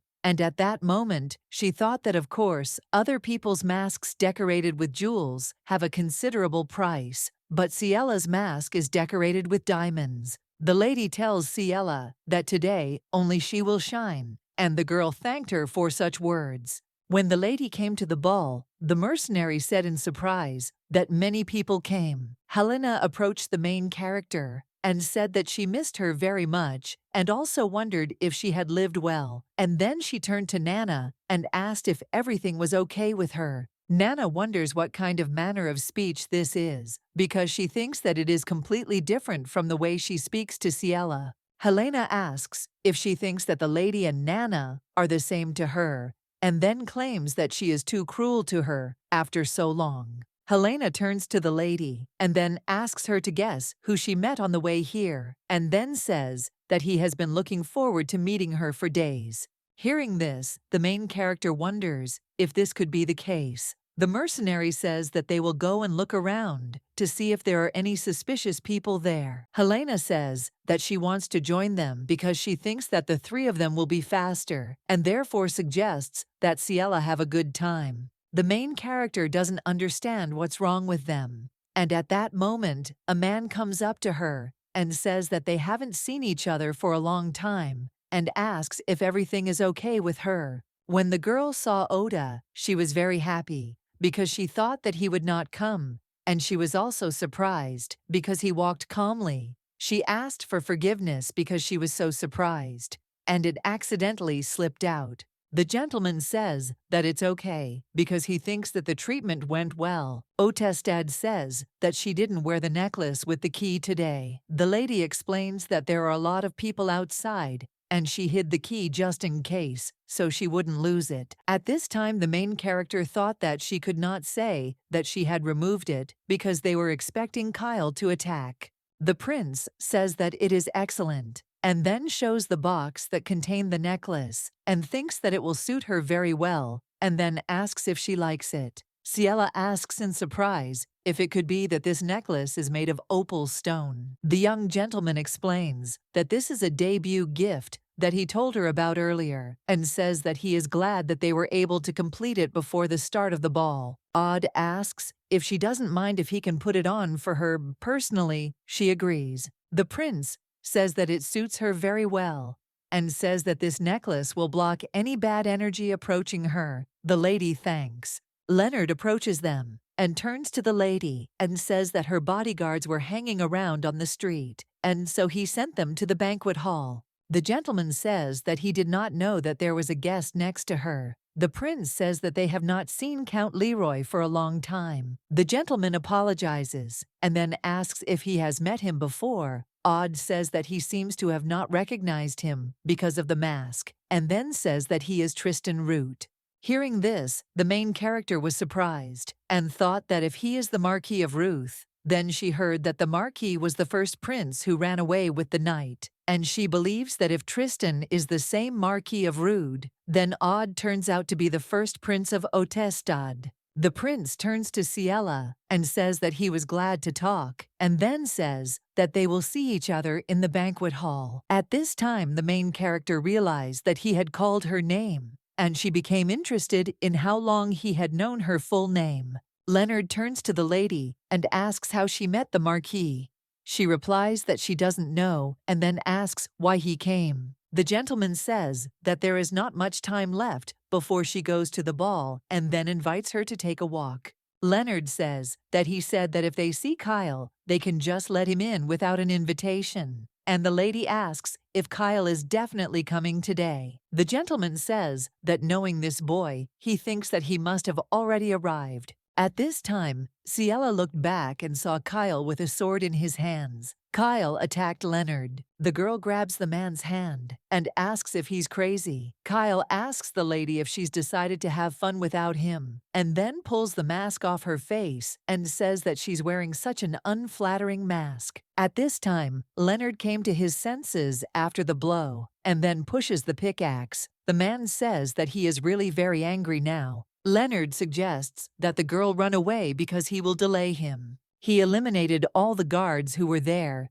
thanks to the mercenaries he brought with him. Ciela turns to the guy and suggests that he stop because Leonard is his brother. At this time, the main character does not understand what she should do because she thinks that if she leaves this gentleman like this, she might not have time to do something. The girl looked at the bridge and remembered Bliss's words that the bridge railings were too dangerous, and that's why he suggested not to go too close, because the lake was much deeper than she thought. The main character climbed onto the railing of the bridge and turns to Kyle and tells him to let Leonard go. Kyle asks in surprise if she really decided to jump, and then says that it's enough to do useless things and suggests going to him. He says that she will never jump because she is the one who doesn't want to die the most. At this time, Ciela thought that although she had a hard life, she never wanted to die, and then decides to jump. The girl felt very cold, and her breath was taken away, and her dress was heavy and quickly pulled her to the bottom, and she realized that she was sinking into eternal sleep. Suddenly, the main character saw the silhouette of a man and realized that it was Kyle. She believes that even when she dies, she will never ask for help.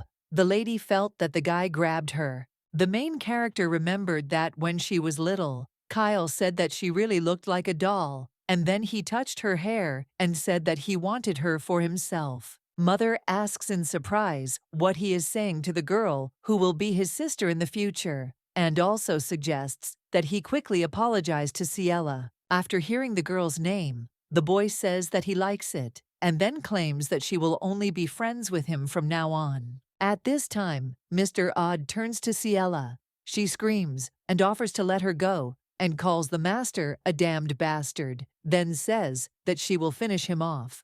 Kyle screams and tells the OD to take his hands off the lady. Tristan asks what kind of nonsense he's talking about, and then tells him to hold his tongue. Kyle says that he understands because that bastard is also in love with Ciela, and then says that he always finished off people like that. Leroy suggests waiting because as soon as he is free, he will immediately come and finish him off. Kyle says that Ciela is his, and no one will take her away from him. Odd turns to Tristan and offers to let this scoundrel go, and then orders to take the lady to the doctor and says that he will deal with this guy. Tristan says that he understood the gentleman and then lets go of the guy and picks up the lady in his arms to carry her to the doctor. The prince gave the sword to Kyle. Leroy took the sword and asked in surprise what it was. Odd offers him to try and then asks, "Didn't he say that he finishes off everyone who loves Ciela?"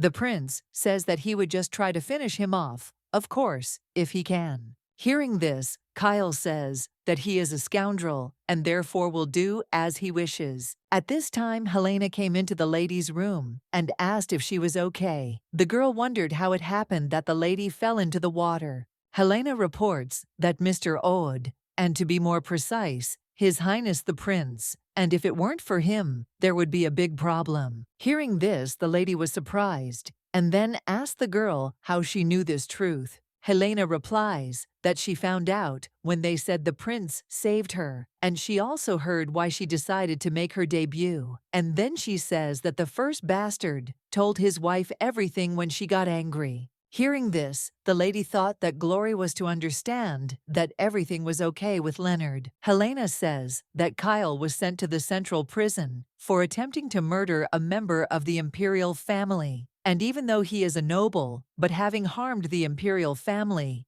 he will be sentenced to death at the upcoming trial. Hearing this, the main character thought that if this happens, her life will be safe and he will never threaten her again. However, the lady understands that nobles are not usually punished in this way, but she believes that because the prince who hid his position revealed his status, it was taken as an attempt on the life of a member of the imperial family. Ciela realizes that it has not yet been established who was to blame for the incident with the succession ceremony, and believes that it will become dangerous for him after revealing his identity. The lady does not understand why he went on such a dangerous mission. At this time, Sylvia comes into the girl's room with Leonard and asks if everything is okay with her. The lady says that she heard everything from her husband and then asks why she didn't tell her the truth. Sylvia claims that she decided to hold a masquerade ball without even knowing it and then starts crying. Leroy turns to his wife and says that if he had known that she was pregnant, he would have told her everything earlier. Hearing this, the main character thought about what it means Leonard learned about Sylvia's pregnancy. However, she thinks that, thank God, that everything is okay with these two. Sylvia asks the girl if it was hard for her, and also wonders how she could endure all this alone, since she thinks that she must have been scared and lonely. Ciela says she's fine, and at that moment she thought about being more honest, and then says she wants everything to be fine for her. The girl thought that all these countless incidents and frightening memories were never normal, and just in order to survive, she suppressed her feelings. However, she wants everything to work out for her. Ciela realizes that she doesn't want to live in fear of things that are normal for normal people. She wonders if she can go. Sylvia says that if she eats delicious food, looks at the beautiful scenery, and takes a deep nap at lunchtime, sometimes, then she will definitely feel better and finally become happier. Nana says that she has no excuse because she believes that if her first older brother hadn't sent them to the ballroom, she would have finished off that Kyle right there on the spot. The lady says that this is already in the past and believes that there is no need to keep it to herself because she did not arrange the meeting in order to criticize her. The lady says she just wants to know exactly what happened then. Nana reports that they say that the prince was the first to appear on the scene and saved her, while Marquis Tristan grabbed Kyle. The lady says that the man who pulled her out of the lake was a prince. She remembers that when she saw black hair, she thought it was a pickaxe, but it turned out to be one. Ciela believes that because he revealed his identity, Kyle will suffer severe punishment and does not know why all she does is get help from him. The main character asks if His Highness the Prince is at the villa. Now Nana reports that she heard that he went to the palace, and since his leg has recovered, he no longer intends to hide. The lady says that she wanted to thank him. The mercenary suggests that she not be upset, as she believes that there will be another opportunity to meet because Marquis Roos sent additional guards for security. Nana tells the lady that she can rest peacefully without any worries because she believes that that aunt or the strange duke will definitely not be able to enter here. Ciela asks in surprise if her stepmother and the duke really came Noctum. She replies that she didn't want to say it so as not to burden her, but she went and blurted it out. The girl with red hair says that first, that woman came and was immediately sent away, but the duke seems to want to tell her something, and that's why he comes every day, to run into him and return to her place. However, the lady objects and says that now there is nothing to worry about, because if that busy and indifferent man comes every day, then he must have an incredible business with her. The lady suggests that the guard go first. Ash stands outside the gate and tells the lady that he came here because he heard strange rumors. She asks what rumors. The gentleman reports that they say that she threw herself into the lake and then asks if this is true, and also wonders if it is true that she was going to die.